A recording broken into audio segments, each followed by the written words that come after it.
दोस्तों हम अपनी पॉलिटी की जो बाइलिंगुअल एमसीक्यूज की सीरीज चल रही है उसको कंटिन्यू करेंगे। इसके पहले मैं आप सभी को बता देना चाहता हूं कि स्टडी फॉर सिविल सर्विसेज के पेड कोर्सेज चल रहे हैं जो संघ लोक सेवा आयोग की परीक्षा के लिए और विभिन्न राज्य लोक सेवा आयोगों की परीक्षाओं के लिए संचालित किए जा रहे हैं। तो आप उन्हें ज्वाइन कर सकते हैं और उनके बारे में डिटेल्स में जानकारी ये नीचे दिए गए जो 2 नंबर्स हैं उन पर कॉल या व्हाट्सएप करके जान सकते हैं और उन्हें ज्वाइन करके उनका महत्तम लाभ अर्जित कर सकते हैं। साथ ही दोस्तों अगर अभी तक आपने हमारा टेलीग्राम चैनल ज्वाइन नहीं किया है तो आप उसे ज्वाइन कर लीजिए, क्योंकि उसमें परीक्षा की दृष्टि से जो इंपॉर्टेंट मटेरियल और अपडेट्स होती हैं वो बिल्कुल निःशुल्क उपलब्ध कराया जाता है। तो आप उनको ज्वाइन करके उनका भी महत्तम लाभ अर्जित कर सकते हैं। तो आइए हम अपने नेक्स्ट क्वेश्चन की तरफ बढ़ेंगे और नेक्स्ट क्वेश्चन हमारा 281 नंबर का है और इसमें पूछा जा रहा है, नीचे देकर जो स्टेटमेंट दिए गए हैं उनको देकर पूछा जा रहा है कि कौन सा स्टेटमेंट जो है वो करेक्ट है, सही है। तो पहला जो स्टेटमेंट है इसमें कि भारत में एक व्यक्ति एक ही समय में 2 या 2 से अधिक राज्यों के, मतलब एक से ज्यादा जो स्टेट्स होते हैं, 2 या 2 से अधिक स्टेट्स के एक ही समय में सेम टाइम पर राज्यपाल नियुक्त नहीं किया जा सकता। ऐसा नहीं है। आप देखते हैं कि जो ऐसी व्यवस्था संविधान में की गई है कि अगर 2 राज्य हैं और मतलब वहां पर जो अपनी प्रशासनिक है ना सुविधा के लिए अगर देखा जाए तो वहां पर 2 राज्यों में भी एक राज्यपाल को नियुक्त करने का प्रावधान किया गया है। तो पहला स्टेटमेंट आपका गलत हो गया। दूसरा जो लिखा हुआ है कि जो हाई कोर्ट के जजेस होते हैं, उच्च न्यायालय के जो न्यायाधीश होते हैं, राज्यपाल द्वारा उसी प्रकार नियुक्त किए जाते हैं जिस प्रकार सर्वोच्च न्यायालय के न्यायाधीश है ना राष्ट्रपति द्वारा। तो देखिए जब आर्टिकल 124 पढ़ते हैं आप तो उसमें सुप्रीम कोर्ट के लिए प्रावधान है, ठीक है ना। जो कोलेजियम है अभी वही कंटिन्यू है, एनजेएसी को स्क्रैप कर दिया गया है। जो राष्ट्रीय न्यायिक नियुक्ति आयोग वाला जो 99 नंबर का हमारा 99th कॉन्स्टिट्यूशनल अमेंडमेंट था उसको असंवैधानिक किसने, सुप्रीम कोर्ट ने घोषित कर दिया है, ठीक है ना। अब देखिए जो उच्च न्यायालय के न्यायाधीश होते हैं उनकी भी जो नियुक्ति होती है वो राष्ट्रपति के द्वारा की जाती है, ठीक है ना। उनको शपथ दिलाने का काम वो दूसरी चीज है, ठीक है ना। वो राज्यपाल उनके रिप्रेजेंटेटिव के तौर पे काम करते हैं, लेकिन जो संवैधानिक प्रावधान है वो यही है कि न्यायाधीशों की जो नियुक्ति होती है वो राष्ट्रपति द्वारा की जाएगी, ठीक है ना। इसमें क्या होता है कि जो हाई कोर्ट के जो चीफ जस्टिस होते हैं, ठीक है ना, हाई कोर्ट के चीफ जस्टिस की बात कर रहे हैं, उनकी नियुक्ति जो होती है प्रेसिडेंट करते हैं, राष्ट्रपति करते हैं। और उसमें वो भारत के जो मतलब सीजीआई है ना, सुप्रीम कोर्ट के जो चीफ जस्टिस हैं, हमारे चीफ जस्टिस ऑफ इंडिया है उनसे, और जो संबंधित स्टेट है जहां पर वो उच्च न्यायालय अवस्थित है उसके गवर्नर से वो एडवाइस लेते हैं, परामर्श लेते हैं, उसके बाद करते हैं, ठीक है। और जो अन्य जो न्यायाधीश होते हैं हाई कोर्ट के, उनकी नियुक्ति में क्या करते हैं वो कि उच्च न्यायालय के जो मुख्य न्यायाधीश हैं उनसे भी परामर्श करते हैं। और इसमें भी ये प्रावधान है कि अगर 2 या 2 से अधिक राज्यों के मतलब प्रशासनिक सुविधा जैसे देख रहे थे वहां, तो यहां पर भी न्यायिक मतलब ईज करने के लिए, सुविधा के लिए है ना, वहां पर साझा उच्च न्यायालय में नियुक्ति भी राष्ट्रपति संबंधित जो राज्य के गवर्नर राज्यपाल होते हैं उनसे परामर्श करके करते हैं। इसमें आप केसेस सुनते होंगे, सेकंड जजेस केस आया था, थर्ड जजेस केस था जो 93 में आया आपका सेकंड जजेस वाला, और थर्ड जो है आपका 1998 में आया है, ठीक है ना। तो उसमें 98 वाले में बोला गया था कि भैया जो भारत के मुख्य न्यायाधीश है केवल उनके परामर्श की मतलब राय से नहीं चलेगा काम, उसमें जो है आपके उच्च न्यायालय के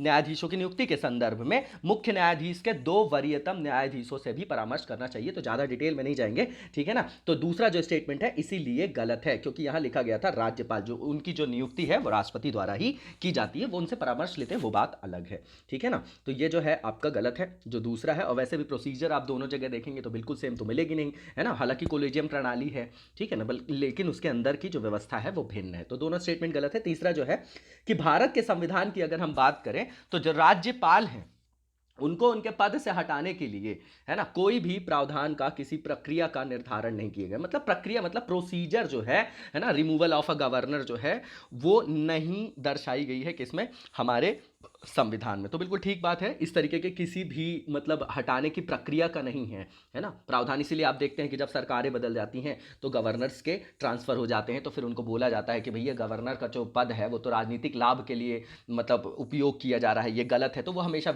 डिबेट का विषय होता है और मेंस में हमेशा वहां से क्वेश्चन रेज किया जाता है। जो तीसरा स्टेटमेंट है बिल्कुल ठीक है, इसमें किसी भी तरीके की प्रक्रिया का मतलब निर्धारण नहीं किया गया है रिमूवल ऑफ अ गवर्नर का, है ना, उनकी पोस्ट से। तो तीसरा स्टेटमेंट आपका सही हो गया। लास्ट लास्ट वन जो है कि अगर किसी संघीय क्षेत्र में कोई विधायिका है तब मुख्यमंत्री की जो नियुक्ति है वो उपराज्यपाल द्वारा बहुमत के समर्थन के आधार पर की जाती है। देखिए होता क्या है, संघ राज्य क्षेत्र का मतलब देखिए आप एटिमोलॉजी से लगाइए, यूनियन टेरिटरी का मतलब क्या है कि संघ का मतलब संघ का ही शासन वहां पर डायरेक्टली रहता है, ठीक है ना। तो वहां राष्ट्रपति के रिप्रेजेंटेटिव के रूप में वहां पर प्रशासक या जो उपराज्यपाल आप देखते हैं उनकी नियुक्ति होती है, ठीक है ना। तो आप देखेंगे कि शपथ वो दिलाते हैं, लेकिन बोला यह जाता है कि जो उनकी नियुक्ति है वो कौन करते हैं, राष्ट्रपति द्वारा की जाती है, इसलिए ये स्टेटमेंट गलत है। याद रखिएगा प्रेसिडेंट के द्वारा की जाती है। जब आप आर्टिकल 239 ए का सब क्लॉज 4, 5 देखते हैं तो वहां आपको देखने को समझ में आएगा। तो इसलिए ये स्टेटमेंट गलत है क्योंकि यहां पर उपराज्यपाल लिखा गया है, ठीक है ना, यहां राष्ट्रपति होगा। तो लास्ट स्टेटमेंट गलत है, केवल तीसरा स्टेटमेंट सही है और एक ही आपको आंसर पिक करना था, सी आंसर हो जाएगा।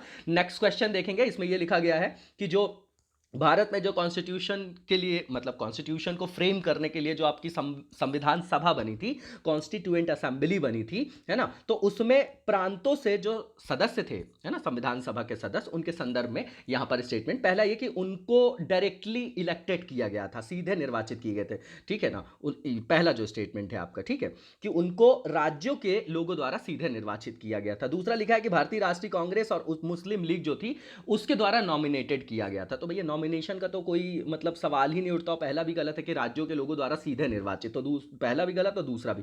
तीसरा ये कि जो प्रांत थे हमारे, है ना, जो प्रोविंशियल लेजिस्लेटिव असेंबलीज थी, वहां की जो विधानसभाएं थी उनके द्वारा निर्वाचित किया गया था, बिल्कुल ये स्टेटमेंट आपका सही है ना। जो तीसरा आपका स्टेटमेंट है ना, वहां पर यही किया गया था ना, प्रोविंशियल जो थे आपकी लेजिस्लेटिव जो असेंबलीज थी वहीं से वो उन सदस्यों का निर्वाचन किया गया था। तीसरा बिल्कुल सही है और यही आंसर भी होगा। लास्ट ये है कि सरकार द्वारा संवैधानिक मामलों में उनकी विशेषज्ञता के आधार पर चयनित किए गए थे, ये भी गलत है। देखिए इसका तो कोई तुक ही नहीं उठता, आंसर इसका सी हो जाएगा, ठीक है। नेक्स्ट क्वेश्चन देखेंगे और इसमें लिखा गया है स्टेटमेंट देके कि कौन सा स्टेटमेंट आपका सही है, इसको पिक करना। पहला ये कि भारत के संविधान में किसी संशोधन के लिए अगर कोई अमेंडमेंट करना है तो जो बिल है आपका वो केवल लोकसभा में ही लाया जा सकता है। क्यों भैया, किसी भी सदन में पेश किया जा सकता है उसको, धन विधेयक नहीं है कि केवल लोकसभा में ही लाया जाएगा, अनुदान की बात नहीं है कि लोकसभा में ही लाया जाएगा, है ना। यहां पर संसद में अगर दोनों जो हाउस है उसमें अगर मनी बिल को छोड़ दे, आप धन विधेयक को छोड़ दे, है ना, तो जो फाइनेंशियल अगर ग्राउंड छोड़ दे तो जो साधारण विधेयक है और इसमें राज्यसभा को भी बराबर का अधिकार दिया गया है। तो पहला स्टेटमेंट यहां से गलत हो गया।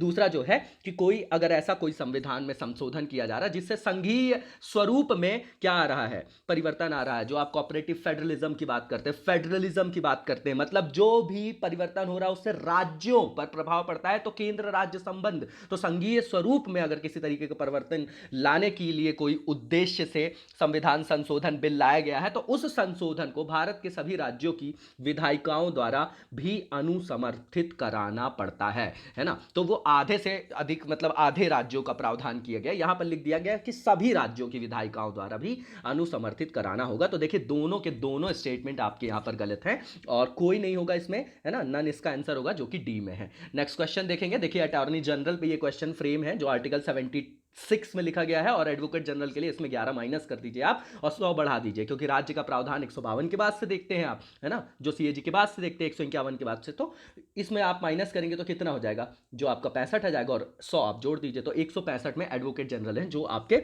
स्टेट के लिए होते हैं, ठीक है। इस पहला स्टेटमेंट है कि लोकसभा की जो कार्यवाही है उसमें भाग ले सकता है, ठीक है ना, जो पहला स्टेटमेंट है।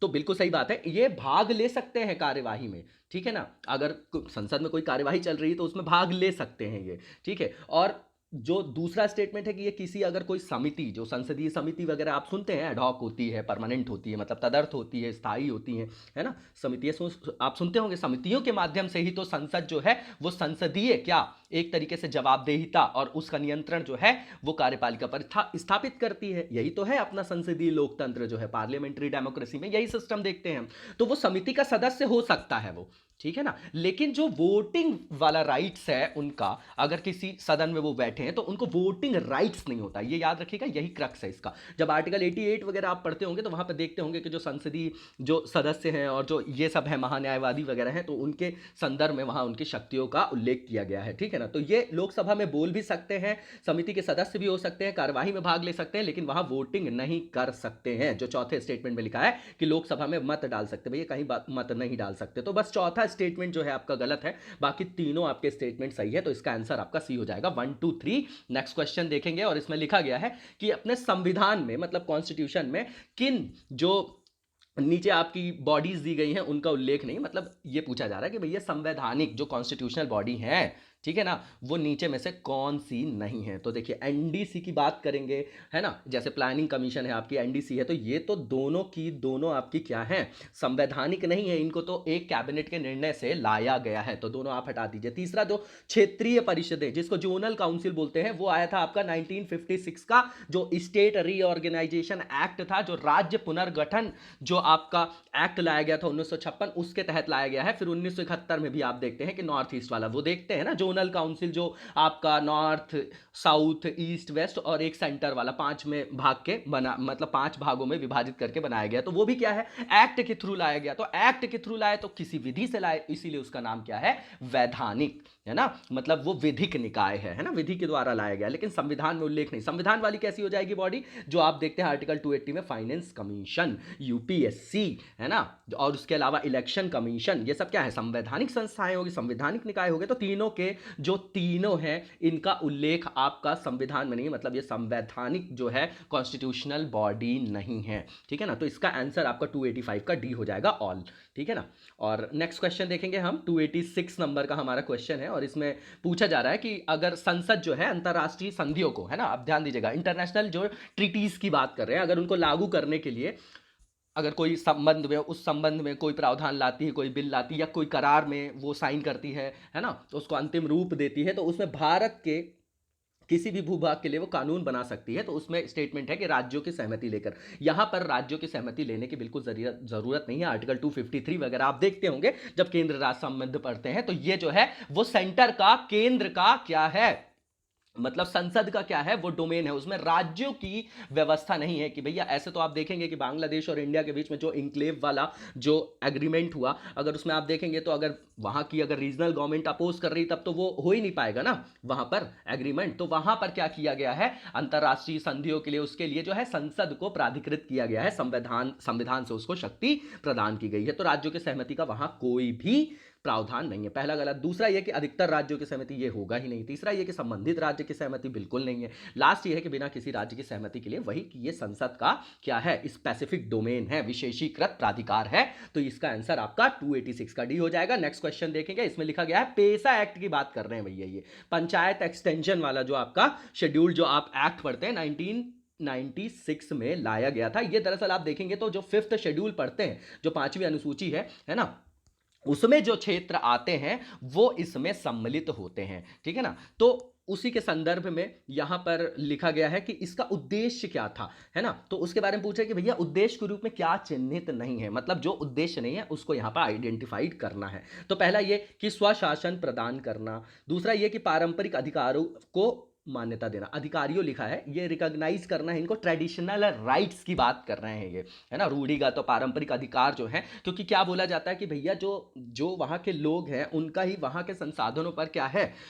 अधिकार है, ठीक है, और उनको उनके पारंपरिक जीवन पे बिना हस्तक्षेप किए उनको विकास की मुख्य धारा में क्या करना है, सम्मिलित करना है ना। तो उनके पारंपरिक अधिकारों को मान्यता देना पड़ेगा, वही है, अधिकार है, वो अधिकारी नहीं है। तो दूसरा जो है वो भी उद्देश्य में आ जाएगा। तीसरा जो है जनजातीय क्षेत्रों में स्वायत्त क्षेत्र सृजित करना, ठीक है ना। और लास्ट वन जो है लिखा हुआ कि जनजातीय लोगों को शोषण से मुक्त करना। तो देखिए जो ये तीसरा लिखा गया है कि टू क्रिएट ऑटोनॉमस, जो आपकी क्या थी, रीजन्स इन ट्राइबल एरियाज, ठीक है। तो इसमें ध्यान दीजिए, देखिए पेशा की अगर आप बात करेंगे तो जहां पर ये लागू होता है वहां पर 1993 का जो अपना 73rd अमेंडमेंट था पंचायती राज एक्ट, वहां लागू नहीं होता है, ठीक है ना। ये कानून उन स्थानों हेतु निर्मित किया गया है, ठीक है ना। और ये इसमें जो है 5th शेड्यूल वाले जो है आपके मेन जो एरियाज हैं वो आते हैं, ठीक है ना। जैसे 6वीं अनुसूची में जो आप देखेंगे असम, मेघालय, त्रिपुरा, मिजोरम, उनकी जनजातीय क्षेत्रों के प्रशासन के बारे में है। ऐसे ही जो है 5th शेड्यूल में इनके अलावा जो क्षेत्र है, जैसे आप छत्तीसगढ़ वगैरह देखते हैं, उड़ीसा देखते हैं,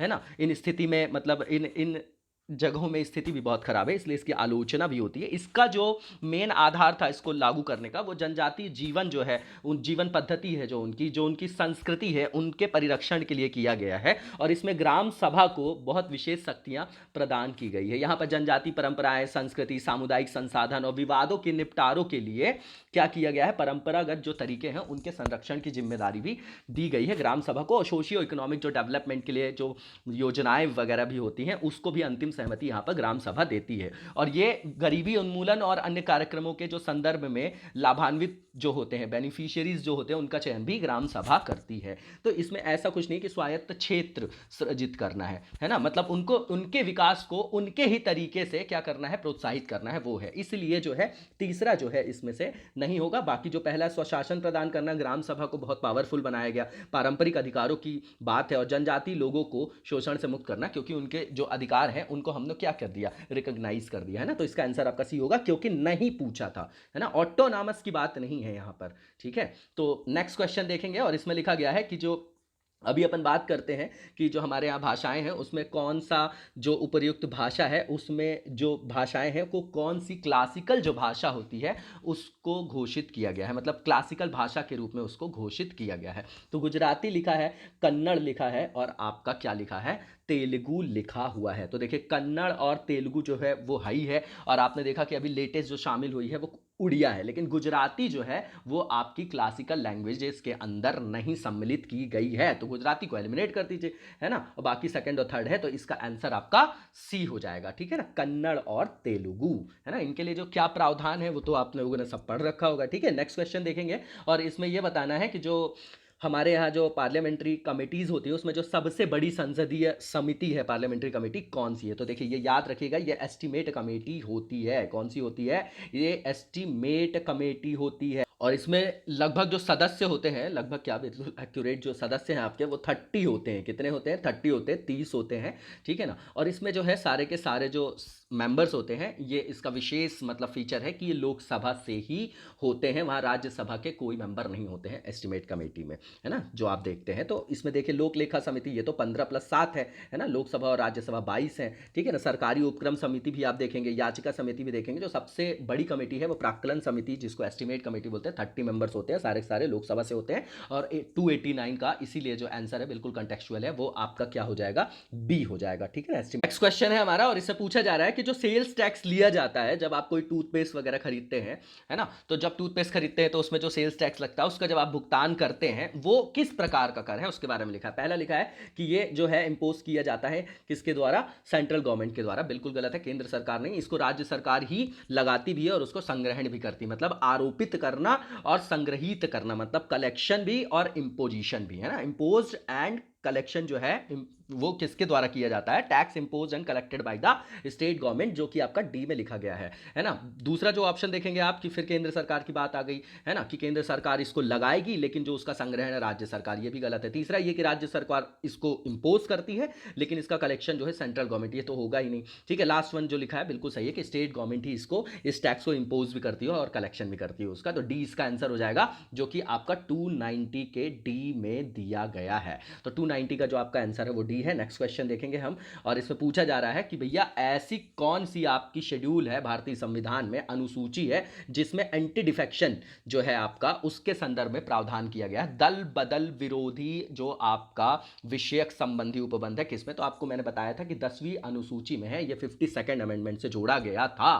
ठीक है ना, राजीव गांधी गवर्नमेंट के टाइम पे 1985-86 की बात है। ठीक है ना, तो ये आपका क्या हो जाएगा, ये आपका 10वें नंबर के शेड्यूल में है। देखिए सेकंड में तो है नहीं, ठीक है। फिफ्थ और जो है आपकी सिक्स्थ वो SC/ST से रिलेटेड है। जो 8वीं है उसमें भाषा का उल्लेख है। ठीक है, 9वीं में भूमि सुधार से रिलेटेड है। 10वीं जो है आपकी दल बदल, 11वीं जो है आपकी PRI, और जो आपकी 12वीं है वो नगर निगम, म्युनिसिपैलिटीज वगैरह से, नगर पालिका से रिलेटेड है। तो इसका आंसर आपका 10th शेड्यूल डी में जो दिया गया है वो हो जाएगा। नेक्स्ट क्वेश्चन देखेंगे हम, और इसमें पूछा जा रहा है कि भारत के संविधान में जो बात की जाती है अंतरराष्ट्रीय शांति और सुरक्षा की अभिवृद्धि जो करने की बात है, अभिवृद्धि करने की बात है ना, उसको और प्रॉस्परस बनाने बनाने की, उसका उल्लेख कहाँ है ना, promotion of international peace and security, तो ये आपका आर्टिकल 51 डीपीएसपी में है, और वहीं से फिर 51A में क्या चालू हो जाता है, फंडामेंटल ड्यूटीज, इसलिए कंफ्यूजन होता है, इसलिए ये क्वेश्चन यहां पुट किया गया है, ठीक है ना, यूपीएससी में भी ये पूछा जा चुका है। तो आर्टिकल 51 डीपीएसपी में इसका उल्लेख है, देखिए कहां पर लिखा गया है, बी ऑप्शन में लिखा गया है, उद्देशिका में नहीं है,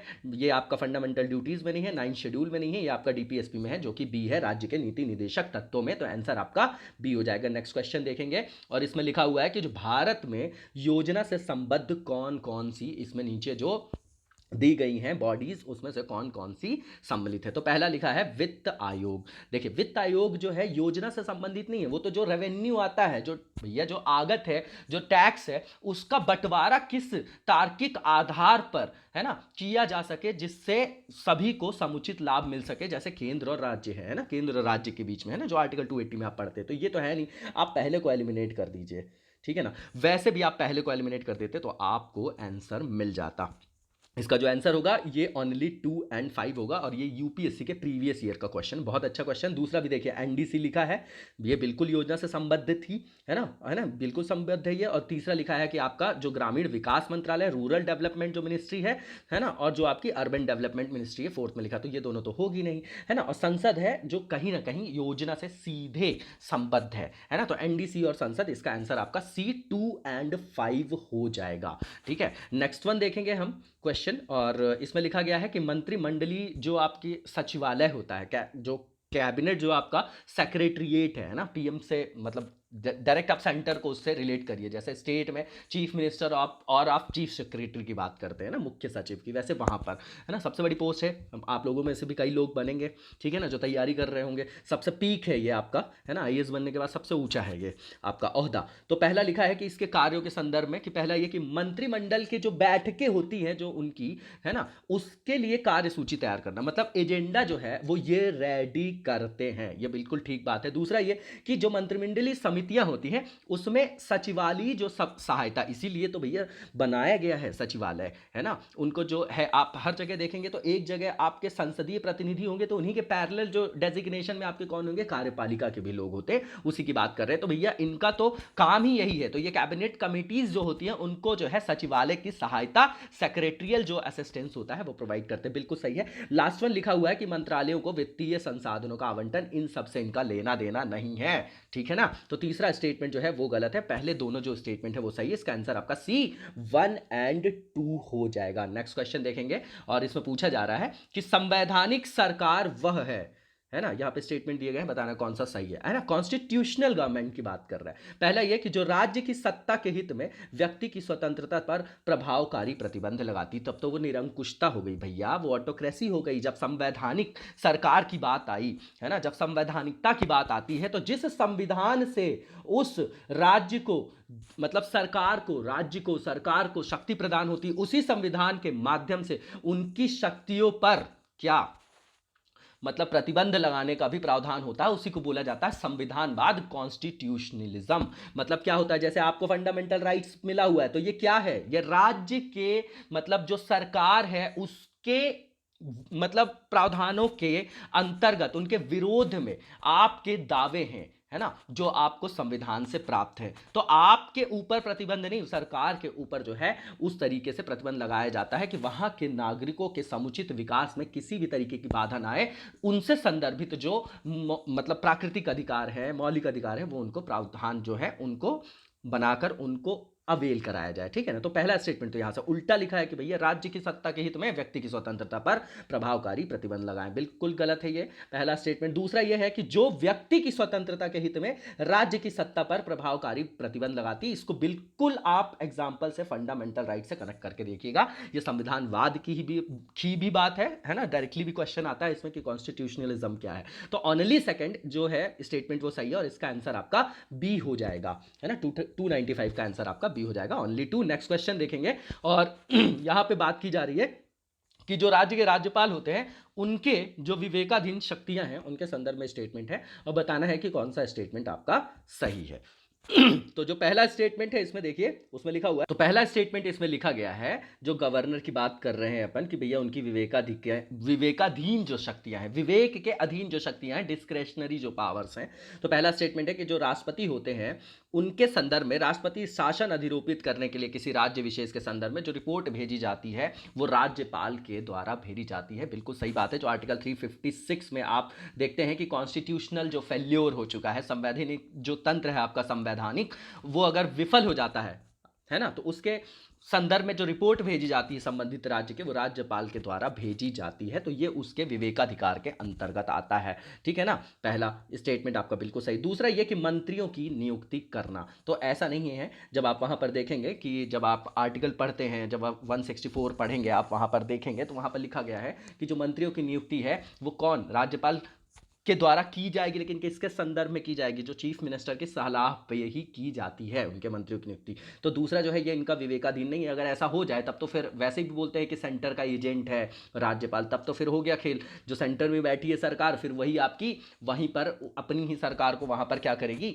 रखवाएगी। तो उससे क्या होगा, न्यूट्रलिटी नहीं आएगी। ठीक है, तो ये वैसे भी नहीं होगा। दूसरा जो स्टेटमेंट है वो आपका गलत है, पहला ठीक है। तीसरा देखिए कि जो कुछ विधेयक होते हैं, जो राज्य की जो विधानसभा होती है, विधानमंडल होती है, अगर वो किसी भी विधेयक को पारित करती है, अगर राज्यपाल को कुछ ऐसा आधार लगता है कि इस पर किसी तरीके का मतलब भेद है, या इस पर किसी तरीके की क्या है, मिस्टेक है ना, ये हमारे संवैधानिक प्रावधानों के अनुरूप नहीं है, तो उसको वो राष्ट्रपति के विचार के लिए आरक्षित कर सकता है। जब आर्टिकल 201 पढ़ेंगे आप तो वहां पर इसका उल्लेख भी किया गया है। तो ये भी उनके विवेकाधीन शक्तियों के अंतर्गत आता है। ठीक है ना, तो फर्स्ट और जो थर्ड है आपका स्टेटमेंट वो सही है। सेकंड जो है आप एलिमिनेट कर देते तो वैसे भी आंसर मिल जाता, 1 एंड थर्ड। लास्ट वन जो लिखा गया है कि राज्य सरकार के कार्य संचालन के लिए नियम बनाता है, तो ऐसा कुछ भी नहीं है। ये जो है आपके business of the state government को कंडक्ट करने के लिए, जो उनके मतलब कार्य हैं, है ना, उसके लिए ये रूल्स नहीं बनाते हैं। तो 1 एंड थर्ड आपका इसमें आंसर सही है और बी हो जाएगा आपका आंसर। ठीक है, नेक्स्ट क्वेश्चन देखेंगे हम, और इसमें लिखा गया है स्टेटमेंट देके कि कौन सा स्टेटमेंट आपका सही है। तो पहला जो है स्टेटमेंट कि राष्ट्रपति जो होते हैं वो भारत सरकार के कार्य को अधिक सुविधापूर्ण किए जाने के लिए और मंत्रियों में जो उक्त कार्य के लिए, है ना, मंत्रियों के लिए जो वो कार्य हैं उनके आवंटन के लिए नियम बना सकते हैं। ये आपका बिल्कुल ठीक है। जब आर्टिकल 77 78 आप देखते हैं प्रधानमंत्री के संदर्भ में कि उनका क्या कर्तव्य है राष्ट्रपति के लिए, तो वो भी सूचना देते हैं, है ना, जो विषय होते हैं उनके बारे में किस तरीके से नियम वयम चल रहे हैं। तो ये नियम, और जो बात कर रहे हैं यहाँ पर कि जो सरकार का कार्य है उसको ईज ऑफ डूइंग बिजनेस के अंतर्गत लाने के लिए, उसको ईज करने के लिए मंत्रियों में कार्यों के आवंटन के लिए नियम बना सकेंगे। तो पहला स्टेटमेंट जो है आपका वो बिल्कुल ठीक है। दूसरा ये कि भारत सरकार की जो समस्त कार्यपालक जो कार्यवाहियां हैं वो प्रधानमंत्री के नाम से हुई कही जाएंगी। देखिए आप सभी को पता है आर्टिकल 53 में लिखा है कि संघ की जो समस्त कार्यपालिका शक्ति है वो किसके अंतर्गत है, वो आपके राष्ट्रपति के नाम से की जाएंगी और राष्ट्रपति के अंतर्गत ही है। और राष्ट्रपति ऐसी शक्तियों का उल्लेख अपने या अपने अधीनस्थों समकक्षों के माध्यम से करेंगे। मतलब समकक्ष तो उनके हैं नहीं कोई, क्योंकि वो राज्य के मतलब सर्वोच्च नागरिक हैं, तो वो अपने मतलब जो उनके नीचे के ब्यूरोक्रेसी में जब आप देखते हैं तो जो प्रावधान हमारे यहाँ पूरा है तो उनके द्वारा वो उन कार्यपालिक शक्तियों का क्या करेंगे, उपभोग करेंगे। ठीक है, तो ओनली जो आपका फर्स्ट स्टेटमेंट है वो सही है और इसका आंसर आपका ए हो जाएगा 297 का। नेक्स्ट वन देखेंगे 298 नंबर का क्वेश्चन है और इसमें लिखा हुआ है कि जो नो कॉन्फिडेंस आपका मोशन है उसके बारे में स्टेटमेंट दिए गए हैं और बताना है कि कौन सा स्टेटमेंट इसमें सही है। तो पहला लिखा गया है इसमें नो कॉन्फिडेंस, समझ गए ना आप, जो कॉन्फिडेंस और जो आर्टिकल 75 सब क्लॉज 3 देखते हैं अपन, है ना, 75 क्लॉज जो आपका सब पार्ट है थर्ड वाला, जिसमें क्या लिखा गया है कि जो आपका मंत्री परिषद है उसका जो आपका क्या बोलते हैं उसको, मंत्री परिषद को सामूहिक उत्तरदायित्व है ना, कलेक्टिव रिस्पॉन्सिबिलिटी जो है वो लोकसभा के प्रति है। इसका मतलब क्या कि विश्वास, वहीं पर तो विश्वास प्रस्ताव लाया जाता है तो वहीं पर अविश्वास प्रस्ताव लाया जाएगा कि भैया अब ये सरकार के बहुमत के परीक्षण की जरूरत है। ये अब का जो अब सरकार है ये अपने विश्वास को नहीं कायम रख पाई है, इसके बहुमत का परीक्षण करिए। जैसे अभी मध्य प्रदेश के संदर्भ में आप देख रहे थे कमलनाथ जी की सरकार के संदर्भ में, अब जो अभी वो वहां पर आपने प्रक्रिया देखा होगा करंट अफेयर्स में, तो ये बिल्कुल सही है कि ये अविश्वास प्रस्ताव का कोई उल्लेख नहीं है भारत के संविधान में। ठीक है, वो वहां का क्या है, जो है वो आपका एप्लीकेशन वाला फीचर है। ठीक है, तो पहला स्टेटमेंट आपका बिल्कुल ठीक है। दूसरा जो स्टेटमेंट है उल्लेख नहीं है, ये सही है। ठीक है ना, पहला स्टेटमेंट आपका सही है। दूसरा ये कि अविश्वास प्रस्ताव को केवल लोकसभा में ही लाया जा सकता है या पुनः स्थापित किया जा सकता है, उसे इंट्रोड्यूस किया जा सकता है। तो बिल्कुल सही बात है, जब लोकसभा में ही सामूहिक उत्तरदायित्व है तो जब विश्वास मत वहां लाया जाता है तो अविश्वास प्रस्ताव भी तो वहीं लाया जाएगा। इसलिए दोनों के दोनों स्टेटमेंट आपके सही है, इसका आंसर आपका सी बोथ हो जाएगा। नेक्स्ट क्वेश्चन देखेंगे और इसमें लिखा गया है कि केंद्र और राज्यों के बीच जो विवाद होते हैं उनका जो निर्णय है वो कौन करते हैं, आपके सुप्रीम कोर्ट करती है। तो माननीय जो सुप्रीम कोर्ट की जो ये शक्ति है वो किस प्रकार की शक्ति है, तो मैंने आपको पहले भी बताया कि ये ओरिजिनल ज्यूरिसडिक्शन है, ये उसकी मूल अधिकारिता के अंतर्गत आता है, जो आप आर्टिकल 131 में संवैधानिक प्रावधान के अंतर्गत देख सकते हैं। ठीक है ना, तो एडवाइजरी लिखा है पहले, तो परामर्शी अधिकारिता ये तो आपका आर्टिकल 143 है। ठीक है ना, उसके बाद आप देखेंगे तो दूसरा लिखा हुआ है आपका जो अपीलिएट है ना, अपील नहीं करते हैं कि भैया जो अपील किया जाए कि हाई कोर्ट का कोई केस है तो उसको अपील करके वहां ले जाया जाए, तो ये उसकी क्या है, वो उसकी ओरिजिनल ज्यूरिसडिक्शन में नहीं आता। ये अधिकारिता भी आपकी किसकी है, उच्चतम न्यायालय की ही है।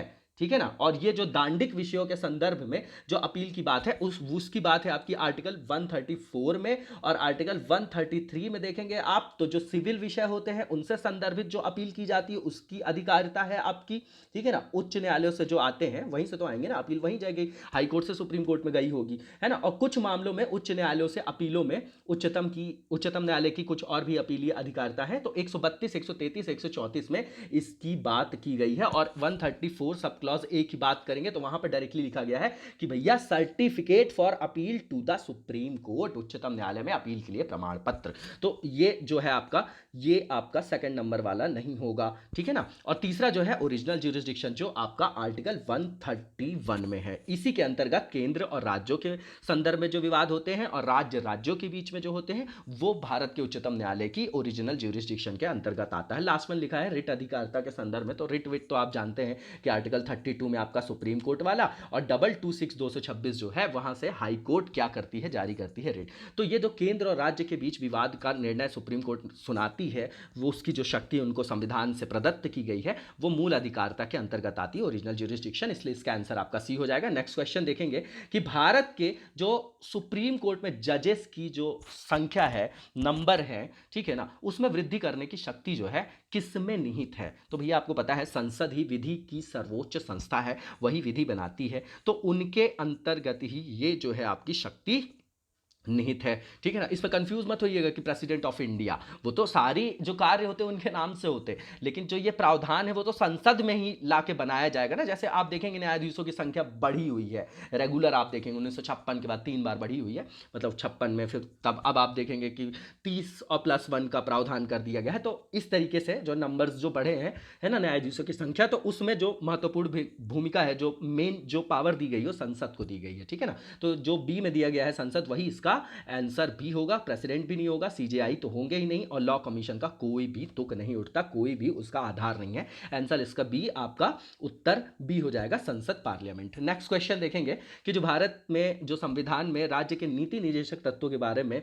उल्लेख किया गया, उसके संदर्भ में यहाँ पे स्टेटमेंट बताना कौन सा सही। तो पहला ये कि भैया ये किस प्रिंसिपल पर आधारित है, ये तत्व देश के सामाजिक आर्थिक लोकतंत्र की व्याख्या करते हैं। बिल्कुल सही बात है, आर्टिकल 39 बी और सी। ठीक है ना, बोला जाता है, मतलब हमारे अंबेडकर जी ने भी, गांधी जी ने भी, अंबेडकर जी ने तो बहुत ज्यादा फोकस किया इसमें, कि बोलते हैं कि राजनीतिक जो लोकतंत्र है उसकी सफलता तब तक सुनिश्चित नहीं की जा सकती जब तक किसी देश में सामाजिक आर्थिक लोकतंत्र की सफलता सुनिश्चित ना कर दी जाए, और उसी लिए उस समय डीपीएसपी को लागू किया गया संविधान में। तो पहला स्टेटमेंट आपका ठीक है। दूसरा ये कि ये जो डीपीएसपीज होते हैं, इनके जो प्रोविजन है, इसके संदर्भ में ये न्यायालय द्वारा प्रवर्तनीय, इनफोर्सिएबल नहीं होते। जैसे इनफोर्सिएबल है ना, फंडामेंटल राइट्स के आपका उल्लंघन हो जाए तो आप डायरेक्ट रीच कर सकते हो किसको, सुप्रीम कोर्ट को। डीपीएसपी के संदर्भ में नहीं कहा जा सकता, वो एक राज्य के लिए क्या है, निर्देश है। एटिमोलॉजी से जाइए आप, है ना, ये डायरेक्टिव प्रिंसिपल्स हैं। ठीक है ना, तो ये इनफोर्सिएबल नहीं है। तो बिल्कुल दोनों के दोनों स्टेटमेंट आपके सही हैं, और बोथ इसका आंसर हो जाएगा, जो कि सी में दिया गया है। नेक्स्ट क्वेश्चन देखेंगे, और इसमें जो लिखा हुआ है स्टेटमेंट देके पूछा गया है कि बताना है कि कौन सा करेक्ट है। पहला ये कि जो राज्यसभा होती है उनको धन विधेयक को स्वीकार करने, है ना, मतलब या तो अस्वीकार करने या उसमें संशोधित जो करने का जो प्रावधान है, उस तरीके की कोई शक्ति निहित नहीं है, जो पहला स्टेटमेंट आपका लिखा गया है। ठीक है, तो बात तो सही है कि इनको संशोधन का कोई अधिकार नहीं होता है, वहां पर भेजा जरूर जाता है जो आपका बिल होता है, लेकिन 14 दिन का प्रावधान उसके अंतर्गत अगर संशोधन करके देंगे, तो अगर लोकसभा को लगे तो वो उसको माने, और ना नहीं चाहती तो ना माने उस संशोधन को। और अगर वो वहां से नहीं भी भेजती 14 दिन में, तो एज इट इज उसको पास मान लिया जाता है। और आपको पता है कि जो धन विधेयक है उसके संदर्भ में लोकसभा को विशेष शक्तियां प्रदान की गई हैं, ठीक है ना। तो ये जो पहला स्टेटमेंट है, ठीक है। दूसरा, ये राज्यसभा जो है अनुदान की मांगों पर मतदान नहीं कर सकती। बिल्कुल ठीक बात है, अनुदान की जो मांग है लोकसभा में और उसमें मतदान की जो बात है लोकसभा से ही संदर्भित होती है। तो पहला और जो दूसरा स्टेटमेंट है वो बिल्कुल ठीक है। तीसरा ये कि राज्यसभा में वार्षिक वित्तीय विवरण पर चर्चा नहीं हो सकती। ये बजट की बात कर रहे हैं। बजट जो है आमतौर पे जो अपन भाषा का प्रयोग करते हैं, आम बोलचाल की भाषा, उसमें उसको बजट बोलते हैं। नहीं तो संविधान में आर्टिकल 112 में एनुअल फाइनेंशियल स्टेटमेंट, वार्षिक वित्तीय विवरण शब्द का उल्लेख हुआ है। तो ऐसा नहीं है, जब बजट प्रस्तुत किया जाता है तो राज्यसभा में भेजा जाता है भैया, वहां चर्चा होती है ना। यहां लिखा चर्चा नहीं हो सकती। तो तीसरा स्टेटमेंट आपको गलत है। ऊपर के दोनों स्टेटमेंट बिल्कुल ठीक है। तो इसका भी जो आंसर हो जाएगा वो क्या हो जाएगा आपका, बोथ हो जाएगा, जो कि किस में दिया गया है, बी में दिया गया है, ठीक है ना। तो 300 सेकंड का जो आंसर आपका बी, 1 एंड सेकंड बोथ हो जाएगा। और जो थर्ड स्टेटमेंट है वो गलत है आपका, ठीक है ना। तो थर्ड से वैसे भी एलिमिनेशन हो गया। तो बी है 1 एंड 2। हिंदी में देखिए 1 और 2 दोनों लिखना चाहिए था, तो 1 और दोनों लिखा हुआ है, ठीक है ना। नेक्स्ट क्वेश्चन देखेंगे हम, और इसमें लिखा गया है, पूछा जा रहा है कि जो आपका भारत सरकार अधिनियम था 1919 वाला, ठीक है ना, इसका आप प्रचलित नाम भी सुनते होंगे, ठीक है ना, जो मॉन्टेग्यू चैम्सफोर्ड है, तो उसमें किस चीज को स्पष्ट रूप से परिभाषित किया गया है। पहला ये कि न्यायपालिका और विधायिका के बीच शक्ति का पृथक्करण, जो आज आप देखते हैं ठीक है ना। तो न्यायपालिका और लेजिस्लेचर, विधायिका की बात कर रहे हैं ये, ठीक है। तो इसमें शक्ति के पृथक्करण की बात, ये गलत है आपका। दूसरा ये कि केंद्रीय और प्रांतीय सरकारों की अधिकारिता की बात की गई थी। देखिए यहीं से तो बात हुई थी ना, जब आप देख रहे हैं कि जो प्रांतीय, जो विधानसभाओं को शक्ति दी गई, वहां से रिकॉग्नाइजेशन मिलता है ना। तो 1921 से मिल जाता है, 1919 में ये आता है आपका, है ना। तो ये यहाँ यहीं से तो केंद्रीय और प्रांतीय सरकारों की अधिकारिता की, है ना। जो आप डायरार्की सुनते हैं, जो द्वैध शासन का जो संदर्भ सुनते हैं आप, तो वो यहीं पर तो है आपका, है ना। तो केंद्रीय और प्रांतीय सरकारों की अधिकारिता की बात की गई है, बिल्कुल सही बात है। यहां से फिर डिवोल्यूशन जो है, शक्ति जो है किसी पॉइंट पर केंद्रित थी, वो उसका धीरे धीरे फ्रेगमेंटेशन देखने को मिलता है, क्योंकि अब हमारा जो राष्ट्रीय स्वतंत्रता संग्राम है वो बहुत ही पीक पर पहुंचने वाला है। गांधी जी आ चुके हैं, और हमारे यहाँ किस तरीके के फेस चल रहा है वो आपको समझ में आ रहा होगा। मॉडर्न हिस्ट्री को यहाँ से कनेक्ट करिए। दूसरा स्टेटमेंट आपका सही है, और यही आंसर भी होगा। फिर भी नेक्स्ट स्टेटमेंट देखेंगे आप अपन, कि इसमें लिखा गया है कि secretary of state for India और जो वायस राय थे उनकी शक्तियों के संदर्भ में, तो भैया वो तो मतलब पहले से ही चली आ रही है। वायस राय को तो बिल्कुल भी पावरफुल बना के रखा ही था उन्होंने, है ना। उनको बाईपास करने के लिए भी बहुत सारी पावर्स दी गई थी, ठीक है। और डी लिखा है कि नन, तो इसका आंसर आपका बी होगा। यहीं से jurisdiction of the central and provincial जो गवर्नमेंट्स हैं उनकी अधिकारिता को क्या किया गया, है ना, आधार प्रदान किया गया। दूसरा बिल्कुल ठीक है। तीसरे की बात करें अगर अपन, तो यहाँ मतलब नेक्स्ट क्वेश्चन है हमारा ये, है ना, इसका आंसर हो गया आपका बी ही इसका आंसर होगा, सेकंड जो है आपका ऑप्शन। नेक्स्ट क्वेश्चन है हमारा, इससे पूछा जा रहा है कि जब ज्वाइंट सेशन बुलाया जाता है संसद का, ज्वाइंट सेशन का जो उल्लेख है वो आर्टिकल 108 में है, तो उसके संदर्भ में अगर कोई विधेयक रेफर किया जाता है तो किनके द्वारा पारित किया जाना चाहिए, मतलब किस आधार पे। जैसे आप सुनते हैं ना कि भैया इस जो बहुमत होता है साधारण भी होता है, विशेष भी होता है ना, 2/3 और उपस्थित और मतदान करने वाले 50% +1, है ना, एक होता है साधारण बहुमत। तो उसके लिए कोरम की आवश्यकता होती है, ठीक है ना, वो आपको पता होगा। तो इसमें क्या किया जाता है, अगर संयुक्त बैठक होती है तो उसमें जो विधेयक पारित कराया जाता है वो साधारण बहुमत से किया जाता है। और इसकी आलोचना भी की जाती है कि भैया अगर नंबर्स के हिसाब से देखोगे तो वैसे भी जो लोकसभा में अगर बिल लाया गया होगा तो उसको राज्यसभा तो वहां पर शक्ति विहीन हो जाती है ना। ये आलोचना का विषय है, विश्लेषण का है, मेंस के आंसर राइटिंग के वीडियोज में उसको डिस्कस करेंगे। तो पहला वाला जो इसमें स्टेटमेंट है दिया गया है कि उपस्थित और मत देने वाले सदस्यों का साधारण बहुमत, यही आंसर होगा इसका, ठीक है। दूसरा लिखा है 3/4, ये तो आपका विशेष बहुमत का प्रावधान हो गया, ये गलत है। और जो तीसरा है वो भी लिखा गया है कि आपका 2/3, देखिए दूसरे में लिख दिया है कि 3/4, ठीक है। ये तो स्पेशल नंबर ही देख रहे होंगे आप लोग, ठीक है ना। तो 3/4 तो होगा भी नहीं, और 2/3 भी नहीं होगा, और पूर्ण बहुमत वाला तो कोई सवाल ही यहां पर नहीं उठता है, ठीक है ना। तो जो पहला है कि साधारण बहुमत जो होता है उपस्थित और मत देने वाले सदस्यों का, उसी से इस विधेयक को पारित किया जाता है ज्वाइंट सेशन में, ठीक है ना। जो दहेज वहेज डावरी वाला जो एक्ट वगैरह आप देखते होंगे, है ना, तो उसी के संदर्भ में है। तो इसका आंसर आपका ए हो जाएगा। ज्वाइंट सेशन में कोई बिल जो है आपका कैसे? सिंपल मेजॉरिटी से, साधारण बहुमत से ही पारित कराया जाता है। किसके द्वारा? जो सदन में उपस्थित और मत देने वाले सदस्यों की संख्या होती है उसके, है ना। तो नेक्स्ट क्वेश्चन देखेंगे कि इसमें लिखा गया है आपका कि जो भारत सरकार के नीति आयोग की स्थापना की गई थी वो किसका स्थान लेने के लिए की गई थी? तो आपको पता है कि योजना आयोग का ही स्थान लेने के लिए उसका मतलब प्रावधान किया गया था, ठीक है ना, जब आपकी एनडीए गवर्नमेंट आती है, मोदी जी की जब सरकार आती है, ठीक है ना। तो इसका आंसर आपका डी हो जाएगा, बिल्कुल कंटेक्चुअल क्वेश्चन है। मानवाधिकार आयोग नहीं होगा, विधि आयोग भी नहीं होगा और आपका वित्त आयोग भी नहीं होगा, प्लानिंग कमीशन होगा। इसका आंसर जो होगा 305 का जो आपका आंसर है वो डी हो जाएगा, ठीक है। नेक्स्ट क्वेश्चन देखेंगे और इसमें लिखा गया है, स्टेटमेंट देके पूछा जा रहा है कि कौन सा सही है। पहला ये कि जो आपकी यूनियन है ना, जिसको यूनियन ऑफ इंडिया बोलते हैं आप, आर्टिकल 1 में आप देखते होंगे भारत राज्यों का संघ है, तो उसी की वो जो भारतीय संघ है उसकी कार्यपालिका शक्ति प्रधानमंत्री में निहित होती है। बिल्कुल गलत है भैया, उसकी जो कार्यपालिकी शक्ति है, भला नाम मात्र की कार्यपालिका बोला जाता है उनको, तो वो किस में निहित है? राष्ट्रपति में है ना, आर्टिकल 53 पढ़ते होंगे आप लोग। दूसरा ये कि प्रधानमंत्री जो होते हैं वो सिविल सेवा बोर्ड के पदेन अध्यक्ष होते हैं। किसके? सिविल सेवा बोर्ड के पदेन अध्यक्ष होते हैं।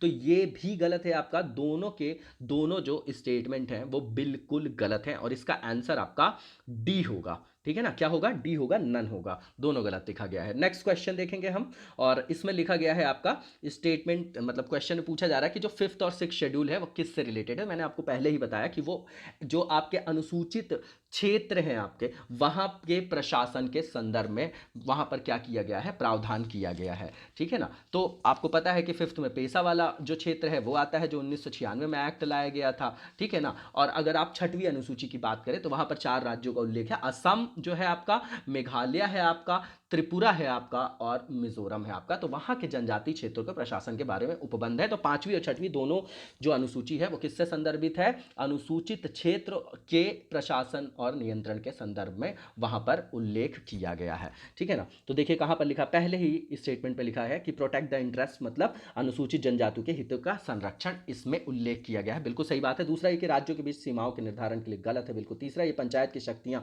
अपराधिकार और उत्तरदायित्व के लिए निर्धारण, बिल्कुल गलत है ना। और लास्ट वन ये कि सीमावर्ती जो राज्य है उनके हितों का संरक्षण, तो आंसर आपका ए हो जाएगा। नेक्स्ट क्वेश्चन देखेंगे कि जो यूनियन गवर्नमेंट है हमारी, जो संघ सरकार है, उसके संदर्भ में यहाँ पर स्टेटमेंट दिए गए हैं, बताना है कौन सा सही है। तो जो पहला स्टेटमेंट इसमें लिखा हुआ है उसमें लिखा गया है कि जो राजस्व विभाग है, जो आपका डिपार्टमेंट ऑफ रेवेन्यू है, वो रिस्पॉन्सिबल है बजट को तैयार करने के लिए। नहीं भैया, वो डिपार्टमेंट ऑफ इकोनॉमिक अफेयर्स होता है वो, है ना, जो आपका बजट वगैरह रेडी करता है, ठीक है ना। तो ये जो पहला स्टेटमेंट है वो यहीं से गलत हो गया आपका, ठीक है। दूसरा स्टेटमेंट देखिए, पहले को एलिमिनेट कर दीजिए तो वैसे भी 2 ऑप्शन आपके खत्म हो जाएंगे और बी और सी बचेगा आपका, तो 2 तो होगा ही, देखिए दोनों में है, फिर भी देख लेते हैं। दूसरा ये कि जो भारत की संसद का जो ऑथराइजेशन है उसके बिना कोई भी धन भारत की संचित निधि से निकाला नहीं जा सकता, तो बिल्कुल सही बात है। वोटिंग और नॉन वोटिंग आपको पता है कि चार्ज और जो है चार्ज जो होता है ना, जो फंड, कंसोलिडेटेड फंड की बात कर रहे हैं, भारत की संचित निधि जो आर्टिकल 266 में है, 266 में, तो उसमें एक भारित व्यय होता है और अन्य जो एक्सपेंडिचर होते हैं ना, तो वोटिंग होती है ना, और वोटिंग नहीं होती है, ये आपको पता होगा, अपन प्रीवियस वीडियो में भी डिस्कस कर चुके हैं। तो वहां पर अगर निकालना है तो उसका ऑथराइजेशन जो है किसके द्वारा किया जाता है? भारत की संसद के प्राधिकरण से किया जाता है, बिल्कुल उन्हीं के द्वारा क्या किया जाता है, उसको प्राधिकृत किया जाता है। तो दूसरा स्टेटमेंट बिल्कुल सही। तीसरा यह कि लोक लेखा से किए जाने वाले जो डिसबर्समेंट होते हैं, संवितरण होते हैं, उसके लिए भी भारत की संसद के प्राधिकरण की आवश्यकता होती है, नहीं होती है, ठीक है। इसके लिए जो है संसद के प्राधिकरण की आवश्यकता नहीं होती। जो तीसरा स्टेटमेंट है वो आपका गलत है, पहला भी गलत है, ओनली सेकंड स्टेटमेंट जो है आपका वो करेक्ट है, इसका आंसर आपका सी हो जाएगा, ठीक है। नेक्स्ट क्वेश्चन देखेंगे, इसमें लिखा गया है कि भारत के संविधान का अभिरक्षक कौन है, कस्टोडियन कौन है। देखिए, है ना, ये यूपीएससी का मतलब प्रीवियस ईयर्स का क्वेश्चन है और इसमें बहुत लोग कंफ्यूज हो गए थे कि नहीं भैया ये राष्ट्रपति भी शपथ में ऐसा लेते हैं, शपथ की बात नहीं है। आप देखिए कि न्यायपालिका क्या है, भाई जो न्याय संदर्भ आया कहां से, कि कोई सरकार बनी, है ना, अब उस सरकार की जो शक्ति है वो कहां से मिल रही है, उसको संविधान से मिल रही है ना। अब जिसको शक्ति संविधान से मिल रही है, अगर उसका भी जो अधिकार है, प्राधिकार है, वो उसी सरकार को दे दे तो निरंकुश हो जाएगा। इसीलिए तो सेपरेशन ऑफ पावर की बात की गई, है ना। तो न्यायपालिका करती क्या है? न्याय दिलाती है। तो किसके आधार पे? संविधान में जो नियम है, संविधान की जो व्याख्या है, इंटरप्रिटेशन है, कौन करती है? न्यायपालिका करती है। तो वही तो अभिरक्षक होगी, वही कॉन्स्टिट्यूशन कि क्या होगी, कस्टोडियन होगी, संरक्षक होगी, अभिरक्षक होगी। तो वो कौन होंगे आपके, भारत का उच्चतम न्यायालय। एकीकृत न्यायपालिका की व्यवस्था है हमारे यहाँ। वो आप टीयर जरूर देखते हैं कि डिस्ट्रिक्ट कोर्ट है, हाई कोर्ट, लेकिन इसको यूनिफाइड मतलब एकीकृत न्यायपालिका बोला जाता है, ठीक है ना। तो इसका आंसर आपका भारत का उच्चतम न्यायालय होगा। ना तो राष्ट्रपति होंगे, ना पीएम होंगे आपके, और सेक्रेटरीट की तो कोई बात होती ही नहीं इसमें। तो आंसर आपका डी हो जाएगा, the supreme court of India. Next question देखेंगे हम, 310 नंबर का क्वेश्चन है ये, और इससे पूछा जा रहा है कि हाल ही में ऐसी कौन सी एक क्लासिकल लैंग्वेज है जिसको मतलब क्लासिकल लैंग्वेज का दर्जा दिया गया है, ऐसी कौन सी एक भाषा है आपकी, ठीक है ना, कौन सी ऐसी लैंग्वेज है। तो मैंने आपको पहले ही बता दिया, ये वैसे भी करंट का ही क्वेश्चन है एक तरीके से। ये उड़िया है। उड़िया को लैंग्वेज को अभी भारतीय क्लासिकल लैंग्वेज का दर्जा दिया गया है, शास्त्रीय भाषा का, तो ए में ही दिया गया है ये उड़िया, यही आंसर होगा। कोंकणी भी नहीं है, भोजपुरी भी नहीं है, असमिया भी नहीं है। कितनी भाषाओं को शास्त्रीय भाषा का दर्जा दिया जा चुका है ना, वो उनका नाम और नंबर्स आप कमेंट करके जरूर बताइएगा। इसका आंसर आपका ए उड़िया होगा। नेक्स्ट क्वेश्चन देखेंगे, और इसमें स्टेटमेंट देके ये पूछा जा रहा है कि कौन सा स्टेटमेंट आपका सही है। तो पहला ये कि जो भारत में किसी भी राज्य की जो विधान परिषद है, आकार में उस राज्य की विधानसभा के आधे से अधिक बड़ी हो सकती है। क्या हो सकती है, आधे से अधिक बड़ी हो सकती है, बिल्कुल भी ऐसा नहीं है, ठीक है ना। ये जो पहला स्टेटमेंट है वही आपका जो है ये गलत है। आपका सेकंड जो पहला स्टेटमेंट है आपका वो गलत है। आपका क्यों गलत है, क्योंकि जब आप विधान परिषद जो आपकी बात की जा रही है, अपर हाउस है जो है ना, राज्य विधानमंडल की अगर बात करें, तो आर्टिकल जब 171 देखेंगे तो वहां लिखा गया है कि इसके अनुसार जो विधान परिषद की सदस्य संख्या होगी वो मिनिमम की बात करें तो 40 है, ठीक है ना। और अगर मैक्सिमम की बात करें तो जो विधानसभा होती है, जो लेजिस्लेटिव असेंबली होती है, उसकी सदस्य संख्या के 1/3 जो है वो मैक्सिमम नंबर है। यहां बोल रहे हैं कि भैया वो आधे से अधिक भी हो सकती है, 1/3 की बात है, और 1/3 से भी ज़्यादा नहीं हो सकती। तो पहला स्टेटमेंट यहाँ से गलत हो गया। दूसरा ये लिखा गया है कि जो नॉमिनेशन होता है विधान परिषद में, विधान परिषद के सभापति को वो नॉमिनेशन से वहां पर उनको प्राधिकृत कर सकते हैं, उनको वहां पर नॉमिनेट कर सकते हैं, कौन, राज्यपाल। ऐसा कोई भी प्रावधान संवैधानिक नहीं किया गया है कि किसी भी पर्टिकुलर आपका स्टेट है वहां पर राज्यपाल जो है विधान परिषद के सभापति को नॉमिनेट कर दे। तो दोनों के दोनों स्टेटमेंट आपके गलत है, बोथ स्टेटमेंट्स आपके रॉन्ग है, और इसका आंसर आपका नाइदर 1 नॉट 2 हो जाएगा, जो कि डी में दिया गया है, ठीक है। नेक्स्ट क्वेश्चन देखेंगे, और इसमें लिखा गया है कि जो भारत की प्रभुता की बात, देखिए प्रभुता शब्द गलत है, ये आपका संप्रभुता है, जिसको आप सोवरेंटी बोलते हैं। संप्रभु का मतलब क्या हो गया कि आप ही जो है अपने प्रभु हैं, मतलब संप्रभुता का मतलब ये है ना, जो अपन देखते हैं इसमें पॉलिटिकल साइंस के अंतर्गत देखते हैं कि संप्रभुता का मतलब यह है कि अपने जो है प्राधिकारों और अपने अधिकार क्षेत्र के अंतर्गत बाह्य शक्ति का किसी भी तरीके का हस्तक्षेप ना हो, स्वतंत्र निर्णय से वहां पर शासन चलाया जाता हो, ठीक है ना। क्योंकि हम 1947 से पहले ब्रिटिश सरकार के अंतर्गत थे, तो हम संप्रभु नहीं थे, उसके बाद भारत जो है संप्रभु बना। तो जो संप्रभुता, एकता और अखंडता की रक्षा और उसको अक्षुण्ण बनाए रखने का प्रावधान है, ये किस में किया गया है, ये पूछा जा रहा है ना, कि भैया आपका इसमें किया गया है, प्रीएम्बल में किया गया है ना, जिसको उद्देशिका बोलते हैं, जिसमें संविधान का पूरा दर्शन है, कि डीपीएसपी में किया गया है, कि फंडामेंटल ड्यूटीज में किया गया है, कि आपके फंडामेंटल राइट्स में, मूल अधिकार में, कि आपके मूल कर्तव्य में किया गया है। तो आपको पता है कि ये आपका कहां पर निहित है, ये आपके मूल कर्तव्य में इसकी बात की गई है, ठीक है ना। कहां की गई है, मूल कर्तव्य में। क्योंकि जब आप फंडामेंटल ड्यूटीज पढ़ते हैं ना, 51 क्या है, जो आपका 51 का नंबर का जो अनुच्छेद है 42वें संशोधन से 1976 में इसको स्वर्ण सिंह कमेटी की रिकमेंडेशन से डाला गया था। कहाँ, संविधान में इसको क्या किया गया था, संशोधन करके सम्मिलित किया गया था। तो इसका जब आप देखेंगे सब पार्ट जो है आपका सी है ना, तो वहीं पे लिखा गया है कि to uphold and protect the sovereignty, unity and integrity of India, मतलब भारत की संप्रभुता, एकता और अखंडता की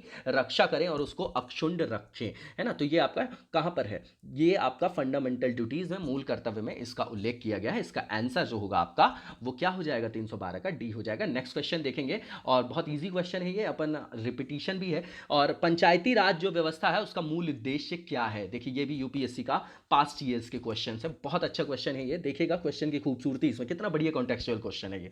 पहला ये कि पीपल्स पार्टिसिपेशन इन डेवलपमेंट, मतलब विकास में जन भागीदारी। क्या लिखा है? विकास में जन भागीदारी। बिल्कुल सही बात है भैया, पार्टिसिपेशन, सहभागिता ही तो बढ़ाना था, इसलिए तो अपन थर्ड टियर पे गए कि भैया वहां पर ग्राम को, है ना, गांवों को भी विकास की मुख्य धारा में क्या किया जाए, सम्मिलित किया जाए, तभी तो वहां पर जो लोग निवास कर रहे हैं उनकी भी विकास में भागीदारी को सुनिश्चित किया जा सकेगा।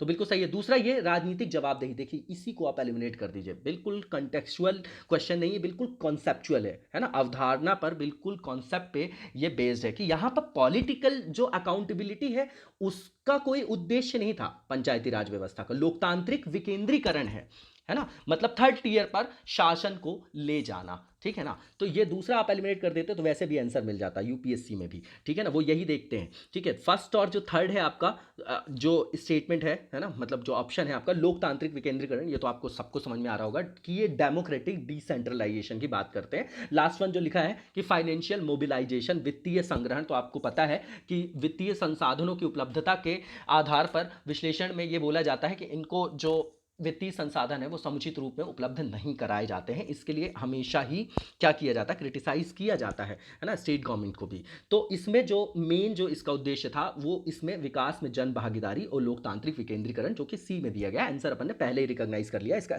आंसर सी 1 और 3 होगा। नेक्स्ट क्वेश्चन देखेंगे, इसमें लिखा गया है कि भारत का जो कॉन्स्टिट्यूशन है भैया उसमें कल्याणकारी राज्य का आदर्श किसमें सम्मिलित है? तो आपको पता है कि वो आपका डीपीएसपी है। कल्याणकारी क्या, कल्याण का मतलब क्या, जो सामाजिक क्षेत्र से जो सोशियो इकोनॉमिक जो डेवलपमेंट है, मेन आधार उसका सामाजिक है ना। कल्याणकारी राज्य का मतलब क्या हो गया कि भैया संसाधनों का समता मूलक वितरण, है ना, जो उपलब्ध संसाधन है उनके आधार पर, है ना। तो ये आपके किस में निहित है? ये आपके राज्य के नीति निदेशक तत्व में संदर्भित है, और वहीं से सामाजिक आर्थिक जो लोकतंत्र है आपका आर्टिकल 39B(c), है ना। हमेशा आप सामाजिक जो आर्थिक लोकतंत्र है उसके संदर्भ में इसको आप कोट कर सकते हैं अपने मेंस के भी आंसर राइटिंग के मतलब प्रावधानों में, ठीक है ना। तो इसका आंसर आपका डीपीएसपी होगा, जो बी में लिखा है। ना तो प्रियम्बल है ना फंडामेंटल राइट्स है। 7th जो शेड्यूल है वो तो आपका सीधा सीधा किससे रिलेटेड है? 7th जो आपकी शेड्यूल है, 7th शेड्यूल में तो आपको पता है ना कि संघ सूची है, राज्य सूची, संवर्ती सूची का प्रावधान है। तो इसका आंसर आपका बी हो जाएगा, बिल्कुल कंटेक्चुअल था ये क्वेश्चन, बी डीपीएसपी हो जाएगा, directive principles of state policy. Next question देखेंगे हम, और इसमें पूछा जा रहा है कि भैया जो संसदीय प्रणाली की हमारी सरकार है तो उसके पीछे क्या रीजन है, क्यों की लगा के वो पूछ रहे हैं। तो पहला ये कि लोकसभा जनता द्वारा प्रत्यक्ष रूप से निर्वाचित होती है, डायरेक्टली इलेक्टेड होते हैं पीपल के द्वारा, ये नहीं है। दूसरा ये कि संसद में संविधान का संशोधन की शक्ति है, संविधान का संशोधन वो कर सकती है पार्लियामेंट, तो ये भी नहीं है। तीसरा ये कि राज्यसभा को भंग नहीं किया जा सकता। देखिए संसदीय प्रणाली की जो सबसे मुख्य विशेषता है, ये आर्टिकल रट जाइएगा, आर्टिकल 75 सब क्लॉज 3, इसमें लिखा गया है कि भैया 75, आप सब क्लॉज भी मत लिखिए आंसर में, सीधा लिखिए आर्टिकल 75 के अंतर्गत ये प्रावधान है कि जो मंत्री परिषद है लोकसभा के प्रति उत्तरदायी, लिखा है इसमें, लोकसभा के प्रति सामूहिक रूप से उत्तरदायी होती है, ये प्रावधान है। और यही संसदीय प्रणाली की सबसे मुख्य फीचर है, मुख्य अभिलाक्षणिकता है, मुख्य विशेषता है। इसका आंसर आपका 315 का क्या हो जाएगा, डी हो जाएगा। नेक्स्ट क्वेश्चन देखेंगे और इसमें लिखा गया है स्टेटमेंट देके कि भैया कौन सा स्टेटमेंट आपका सही है। तो पहला ये कि लोकसभा में अगर कोई विधेयक लंबित है तो उसके 17 पर वो व्यपगत हो जाता है ना, लैप्स हो जाता है, पहला स्टेटमेंट जो लिखा गया है, ठीक है ना। तो ये आपका वैसे भी गलत होगा, क्योंकि देखिए अगर लैप्स कैसे होगा, आप सोचिए कि अगर कोई विधेयक है राज्यसभा ने पारित कर दिया है, अब वो लोकसभा में पेंडिंग है ना, तो कैसे लैप्स होगा? अगर लोकसभा ने बनाया होता तो हो जाता ना, इसमें तो बोला 17 की बात कर रहे हैं ऊपर से, ठीक है ना, प्रोरोगेशन की, कि सत्र का अवसान, ये विघटन की बात भी नहीं है। तो ये तो आपका पहला स्टेटमेंट वैसे भी गलत है, ठीक है ना, ये नहीं होगा, ठीक है। पहला वाला कि अगर कोई सत्र का अवसान हो गया, लोकसभा में लंबित है, तो क्यों भैया पेंडिंग हो जाएगा? जब नेक्स्ट सेशन बैठेगा तब लाया जाएगा, है ना, मतलब लैप्स नहीं होगा ना, वो पेंडिंग टाइप से पड़ा है, फिर जब नेक्स्ट जब प्रोविजन चालू होगा, जब संसद की बैठक चालू होगी तो वहां पर उसके लिए प्रयास किए जा सकते हैं। दूसरा ये कि राज्यसभा में अगर कोई पेंडिंग है बिल तो और लोकसभा ने पारित नहीं किया, ध्यान दीजिएगा, ठीक है ना, बिल्कुल कॉन्सेप्ट लगाएंगे, बिल्कुल भटकने की जरूरत नहीं है, तो लोकसभा के विघटन पर व्यपगत नहीं होगा, ठीक है ना। तो बिल्कुल सही बात है, अगर राज्यसभा में लंबित विधेयक है और उसको लोकसभा ने पारित नहीं किया है, तो अभी लोकसभा वो गया नहीं है, लोकसभा ने पारित नहीं किया और राज्यसभा में लंबित है, तो उसमें विचार तो चल ही रहा है, तो लोकसभा के विघटन पर व्यपगत नहीं होगा, ये बोला जा रहा है। तो बिल्कुल ठीक है ना, तो मतलब अभी बिल में कोई दिक्कत ही नहीं है। अब लोकसभा ने जब पारित ही नहीं किया तो उसके विघटन से क्या, अगर लोकसभा ने पारित किया हो जाता किया होता और तब उसका डिसोल्यूशन हो जाता तो वो खत्म हो जाता विधेयक, ठीक है ना, अगर राज्यसभा में लंबित होता तब। लेकिन जब राज्यसभा में ही है, वो लोकसभा में गया ही नहीं, तो लोकसभा के विघटन से किसी तरीके का औचित्य क्या है ना, वहां पर निर्धारित नहीं किया जा सकता इस संदर्भ में। तो ये बिल्कुल सही बात है कि वो विघटन हो भी जाएगा, ठीक है ना, तो वो व्यापगत नहीं होगा, लैप्स नहीं होगा। तो ओनली सेकंड स्टेटमेंट सही है इसमें, और बी इसका आंसर हो जाएगा, ओनली टू। नेक्स्ट क्वेश्चन देखेंगे और इसमें लिखा गया स्टेटमेंट देखें कि भैया कौन सा सही है। तो पहला ये कि जो भारत, जो मतलब किसी राज्य की बात कर रहे हैं, भारत में किसी राज्य में स्टेट की बात कर रहे हैं, कि जो वो वहाँ के कौन होते हैं, चीफ सेक्रेटरी जो होते हैं, आपके मुख्य सचिव होते हैं, वो उस राज्य के राज्यपाल के द्वारा नियुक्त किया जाता है। बिल्कुल बिल्कुल भी गलत है ये स्टेटमेंट, क्योंकि भैया वो सीएम जो होते हैं, चीफ मिनिस्टर, वो उनको नियुक्त करते हैं, ठीक है। तो पहला स्टेटमेंट आपका गलत हो गया। दूसरा स्टेटमेंट आप देखेंगे कि राज्य में मुख्य सचिव का नियत कार्यकाल होता है, तो ऐसे किसी भी प्रावधान का उल्लेख हम संविधान में इस बिल्कुल स्पेसिफिक नहीं देखते हैं। उनका जो कार्यकाल होता है वो बिल्कुल नियत नहीं, फिक्स्ड टेन्योर नहीं होता है उनका। तो बोथ स्टेटमेंट्स जो हैं वो आपके गलत हैं, दोनों के दोनों statement, neither one nor two. इसका जो आंसर हो जाएगा वो डी हो जाएगा। नेक्स्ट क्वेश्चन देखिए, इसमें जो ग्राम न्यायालय अधिनियम है उसके संदर्भ में यहाँ पर क्वेश्चन है और पूछा जा रहा है कि कौन सा जो स्टेटमेंट है वो सही है। पहला ये कि इस अधिनियम के अनुसार, इस एक्ट में जो आपके ग्राम न्यायालय होते हैं, है ना, जो ग्राम न्यायालय होते हैं, आपके जो ग्राम न्यायालय होते हैं, वो केवल सिविल मामलों की सुनवाई कर सकते हैं, आपराधिक मामलों की नहीं। बिल्कुल गलत है ये सिविल मामलों की तो सुनवाई करते ही हैं, साथ में जो कंपाउंडेबल होते हैं आपके, है ना, जो कंपाउंडेबल होते हैं, समझौते योग्य जो वाद होते हैं, उनके संदर्भ में ये आपराधिक मामलों की भी सुनवाई कर सकते हैं। स्पेशल फीचर है ये, ठीक है ना। तो पहला स्टेटमेंट आपका यहां से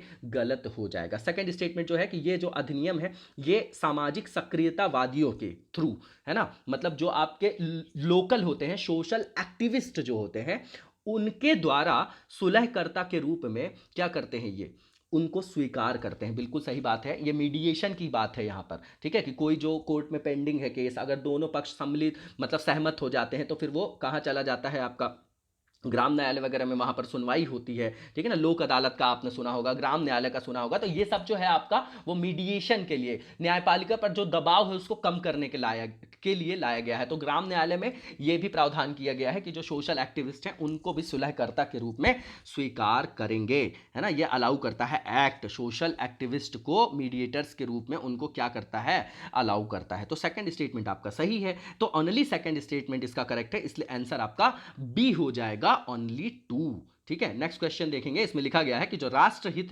में भारत की संसद जो है राज्य सूची के विषय पर विधिक शक्ति प्राप्त कर लेती है, यदि इसके लिए एक संकल्प, तो वो संकल्प लाएगा कौन। मैंने बताया था दो आर्टिकल याद रखिएगा राज्यसभा की विशेष पावर के संदर्भ में, आर्टिकल 249 और 312, जो ये ऑल इंडिया सर्विसेज से रिलेटेड है, इसके संदर्भ में राज्यसभा इनिशिएट कर सकती है। और 249 में अगर राज्य मतलब राज्यसभा को लगता है ना, कि भैया ये जो है विषय बहुत महत्वपूर्ण है ना, और इसके संदर्भ में संसद को मतलब कानून बनाना चाहिए, तो संसद उस पर कानून बनाएगी। लेकिन जो वो संकल्प है वो कैसे लाया जाएगा, जो उनके अपने उपस्थित और मत देने वाले सदस्य होते हैं उनके कम से कम 2/3 बहुमत से पारित कोई संकल्प लाया जाता है, किसके द्वारा, राज्यसभा के द्वारा, तभी, है ना, राज्यसभा इनिशिएट करती। तो पहला स्टेटमेंट देखिए कि लोकसभा द्वारा अपनी संपूर्ण सदस्यता के जो बहुमत होता है, सिंपल मेजॉरिटी, उससे, तो यहां लोकसभा इनिशिएट नहीं करती, इसलिए पहला और दूसरा ऑप्शन तो काट दीजिए। लोकसभा इनिशिएट ही नहीं करेगी ये, ठीक है ना। ऐसा हो जाएगा तो सेपरेशन ऑफ पावर जाएगा कहां, फिर राज्य सूची केंद्र सूची सब सम्मिलित हो जाएगा। वैसे ही राज्य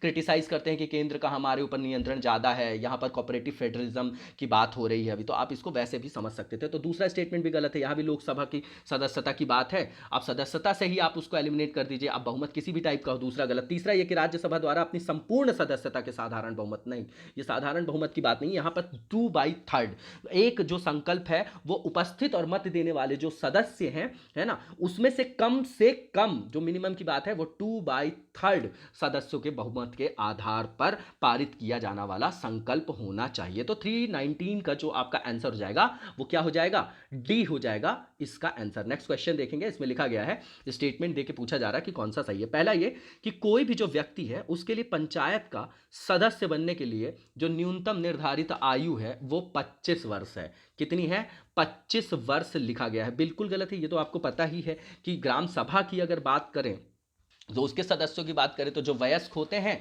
वही उसके क्या बन जाते हैं, सदस्य बन जाते हैं, मतलब 18 ईयर्स, 18 वर्ष का उल्लेख है। लेकिन अगर अपन बात करें कि पंचायत में सदस्यों के लिए अगर सदस्य निर्वाचित होना है पंचायत में, है ना, तो अगर उसके अंतर्गत सदस्य के निर्वाचित होने के लिए एज की बात की जाए तो वहां पर 21 वर्ष की आयु का उल्लेख किया गया है ना।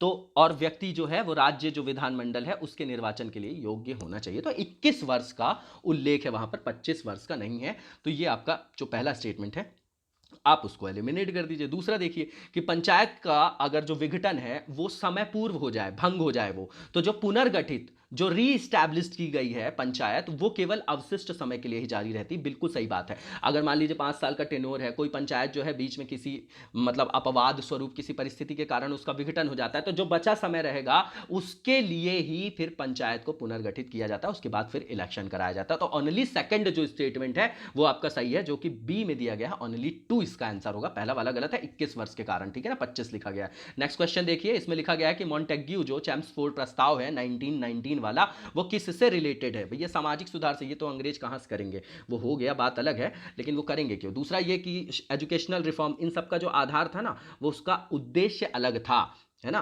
साध्य जो था वो उनका क्या था, कोलोनलिज्म, और ये क्या थे, ये सब साधन थे पहुंचने के, ठीक है ना। तो ये गलत है दोनों। तीसरा ये पुलिस प्रशासन में सुधार, ये भी गलत है। लास्ट वन कॉन्स्टिट्यूशनल रिफॉर्म्स, बिल्कुल सही बात है। इसके बाद फिर 10 साल बाद जब आप साइमन गो बैक, तो संविधान के लिए, संवैधानिक सुधार के लिए ही तो ये सब सुधार हो रहा था। इसीलिए तो हम संवैधानिक विकास के अंतर्गत इन प्रावधानों को पढ़ते हैं, है ना, हिस्ट्री में भी और आप पॉलिटी में भी पढ़ते हैं। सारे सब्जेक्ट्स इंटरलिंक्ड होते हैं, ठीक है ना। तो डी आपका आंसर हो जाएगा, जो लिखा है कॉन्स्टिट्यूशनल रिफॉर्म से रिलेटेड है, ठीक है ना। डायरकी वगैरह आप सुनते हैं, द्वैत शासन का जो शुभारंभ होता है यहाँ से, ठीक है। और जो 322 नंबर का क्वेश्चन है, इससे पूछा जा रहा है कि संविधान की जो उद्देशिका है, जो प्रियम्बल है, उसमें क्या सन्निहित नहीं है, क्या नहीं है उसमें, है ना। तो पहला लिखा है विचार की स्वतंत्रता, बिल्कुल है। दूसरा लिखा है आर्थिक स्वतंत्रता, देखिए ये नहीं है। इकोनॉमिक लिबर्टी की बात नहीं की गई है, क्योंकि भैया जब देश आजाद हुआ तो वो इतने वित्तीय संसाधन नहीं थे, इसीलिए तो आप देखते हैं कि डीपीएसपी जो है इनफोर्सिएबल नहीं है। वहां लिखा गया है कि राज्य, अगर मतलब राज्य को जो शासन है उसके लिए इस तरीके से क्या निर्देश दिए गए हैं कि तब वो उनको इंप्लीमेंट करें जब उनके पास पर्याप्त रूप से वित्तीय संसाधन हो। क्योंकि जब हम आजाद हुए तो हमारे पास इतनी वित्तीय सुदृढ़ता नहीं थी, हमारा जो वित्तीय कंडीशन थी, स्थिति वो इतनी अच्छी नहीं थी। उस समय भी पीएल 486 जहाज आता था उससे, अमेरिका वाला, और उससे हमारे यहाँ मतलब अन्न वगैरह आता था, ठीक है ना। वो तो 1965 के बाद जब आप देखेंगे ग्रीन रिवॉल्यूशन होगा तब हम क्या होंगे, इस क्षेत्र में आत्मनिर्भर बनेंगे। तो इसका जो आंसर होगा आपका वो बी होगा, आर्थिक स्वतंत्रता का उल्लेख नहीं। विचार की स्वतंत्रता है, लिबर्टी ऑफ थॉट्स है, लिबर्टी ऑफ एक्सप्रेशन है, और बिलीफ की भी बात की गई, विश्वास की स्वतंत्रता की भी बात की गई है। वहां पर जो बी है उसका उल्लेख नहीं है, आर्थिक स्वतंत्रता नहीं है। इसका आंसर आपका बी हो जाएगा। नेक्स्ट क्वेश्चन देखेंगे, इसमें लिखा गया है कि जो भारत का संविधान है उनके जो निर्माता थे भैया, जो जिन्होंने बनाया है ना, उनके मत जो थे निम्नलिखित में से किसमें प्रतिबिंबित होते हैं, है ना, किसमें रिफ्लेक्ट होते हैं। तो पहला लिखा उद्देशिका, देखिए पूरे संविधान का जो दर्शन है ना वो किसमें है, उद्देशिका में है। उद्देशिका वर्ड ही क्या है, इसको प्रस्तावना इसीलिए हिंदी में नहीं पढ़ना चाहिए। ये क्या है आपका उद्देशिका, उद्देश्य, दर्शन, संविधान का दर्शन, जो मेन लक्ष्य है वो किसमें निहित है, उद्देशिका में। इसका आंसर आपका ए ही होगा। देखिए फंडामेंटल राइट्स भी नहीं होगा, डीपीएसपी भी नहीं होगा, और फंडामेंटल ड्यूटी भी नहीं होगा। इसका आंसर आपका उद्देशिका द प्रियम्बल होगा, ए। नेक्स्ट क्वेश्चन देखेंगे हम, और इसमें लिखा गया है कि जो भारत का अपना संविधान है उसमें शोषण के विरुद्ध जो अधिकार है वो उसमें क्या परिकल्पित है। मतलब जो शोषण के विरुद्ध अधिकार है, जो अब आप फंडामेंटल राइट्स में पढ़ते हैं, जो आर्टिकल आपका कौन सा है, 23 और 24, है ना। तो उसमें क्या क्या लिखा गया है, तो आपको पता है कि 23 जो है आपका वो क्या, किससे, जो मानव दुर्व्यापार से रिलेटेड है ना, जो ट्रैफिकिंग आप देखते हैं ना ह्यूमंस के,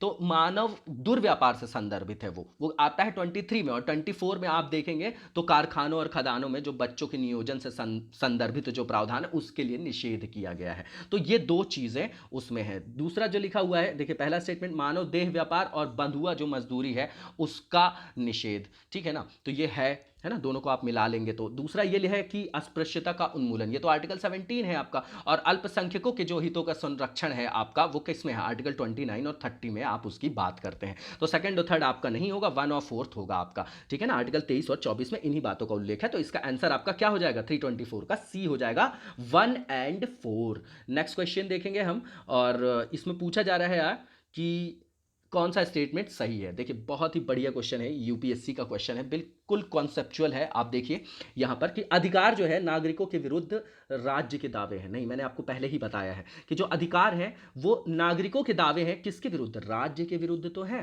ना? तभी तो रिट विट जारी करके आप कहाँ जा सकते हैं? डायरेक्टली सुप्रीम कोर्ट जा सकते हैं, है ना? वो बिल्कुल क्या है, इंडिपेंडेंट एंटिटी बनाई गई है, इसीलिए तो बनाया गया है कार्यपालिका, है ना, और न्यायपालिका, और अपनी जो संसद है जो विधि का निर्माण का काम करेगी। अब विधि जो है वो संवैधानिक आधारों पर है कि नहीं, उसका जो आधार है वो कौन, उसका औचित्य, उसका परीक्षण कौन करेगी? न्यायपालिका करेगी। ठीक है, तो ये जो पहला स्टेटमेंट वो गलत हो गया। दूसरा ये कि अधिकार वो विशेषाधिकार है जो किसी राज्य के संविधान में समाविष्ट है, देखिए ये भी गलत है। तीसरा देखिए कि अधिकार राज्य के विरुद्ध नागरिकों के दावे हैं, बिल्कुल सही बात है, यही इसका आंसर होगा कि rights are claims of the citizens against the state, है ना, यही इसका आंसर है। ये लास्ट वाला जो ऑप्शन है इसमें लिखा है कि अधिकार जो है अधिकांश लोगों के विरुद्ध कुछ नागरिकों के विशेषाधिकार। नहीं भैया, ये कहाँ की बात कर रहे हैं? लोकतंत्र में ऐसा थोड़ी होता। विशेषाधिकार जो होते हैं उनकी जो है अब्सेंस, है ना, वो अनुपस्थित होते हैं, तभी तो किसी समाज में समता, इक्विटी, है ना, जो है आपकी समता स्थापित की जाती है ना, समानता की जो बात करते हैं अपन, इक्वालिटी की जो बात करते हैं। तो आंसर इसका सी होगा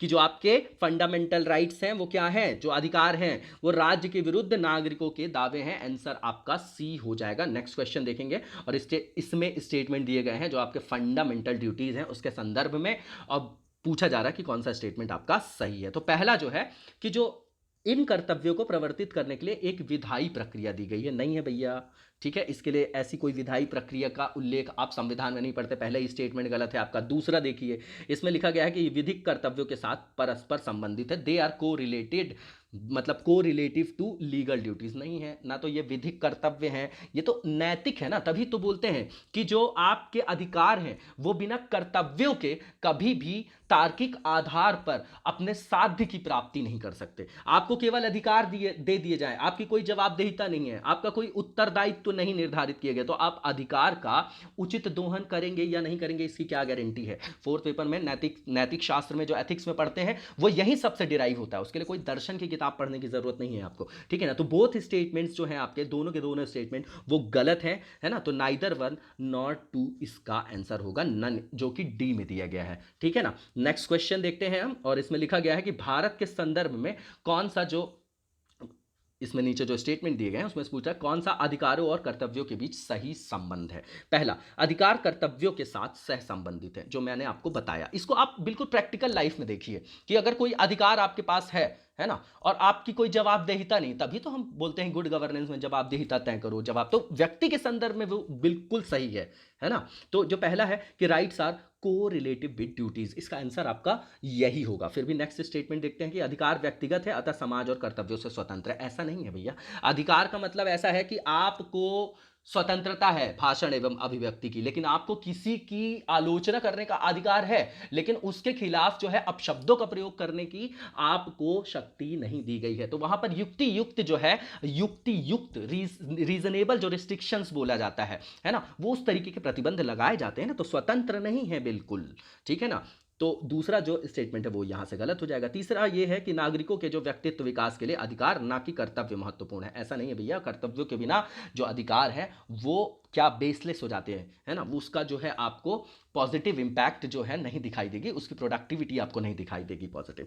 नेक्स्ट वन जो स्टेटमेंट है कि राज्य के स्थायित्व के लिए कर्तव्य ना कि अधिकार महत्वपूर्ण है, तो जो तीनों स्टेटमेंट है वो गलत है। देखिए, अधिकार से ज्यादा कर्तव्यों को प्रोत्साहन कहाँ दिया जाता है? जो सोशलिस्ट कंट्रीज हैं, जो समाजवादी जो देश है, वहां पर आप देखिए, है ना, जैसे आप देखते होंगे कि नहीं, देश के लिए जो है कर्तव्य ज्यादा इंपॉर्टेंट है ना। ये पॉलिटिकल साइंस का मेन मतलब ऑप्शनल का डोमेन है ये, ठीक है। तो पहला स्टेटमेंट आपका सही है कि rights are correlative with duties, यही जो है बिल्कुल सही संबंध की व्याख्या उपलब्ध विकल्पों के संदर्भ में कर रहा है, ए आंसर हो गया। नेक्स्ट क्वेश्चन देखेंगे, इसमें लिखा गया है कि जो 42nd हमारा अमेंडमेंट था भैया, उसके द्वारा राज्य के नीति निदेशक तत्व में क्या जोड़ा गया था? डायरेक्टली ये भी यूपीएससी का जो आपका क्या है प्रीवियस ईयर्स का जो क्वेश्चन है उसमें से ये क्वेश्चन पिक किया गया है, ठीक है। तो कंटेक्चुअल क्वेश्चन भी आते हैं लेकिन बहुत इंपॉर्टेंट जो होते हैं, ठीक है। आप देखिए इसमें क्या था कि बहुत जो 42nd अमेंडमेंट हुआ उसको तो लघु संविधान भी बोला जाता है, मिनी कॉन्स्टिट्यूशन। बहुत सारे उसमें क्या किए गए हैं, वो संशोधन के द्वारा मतलब संविधान में जोड़े गए हैं प्रावधान। तो पहला लिखा है पुरुष और स्त्री दोनों के लिए समान कार्य का समान वेतन,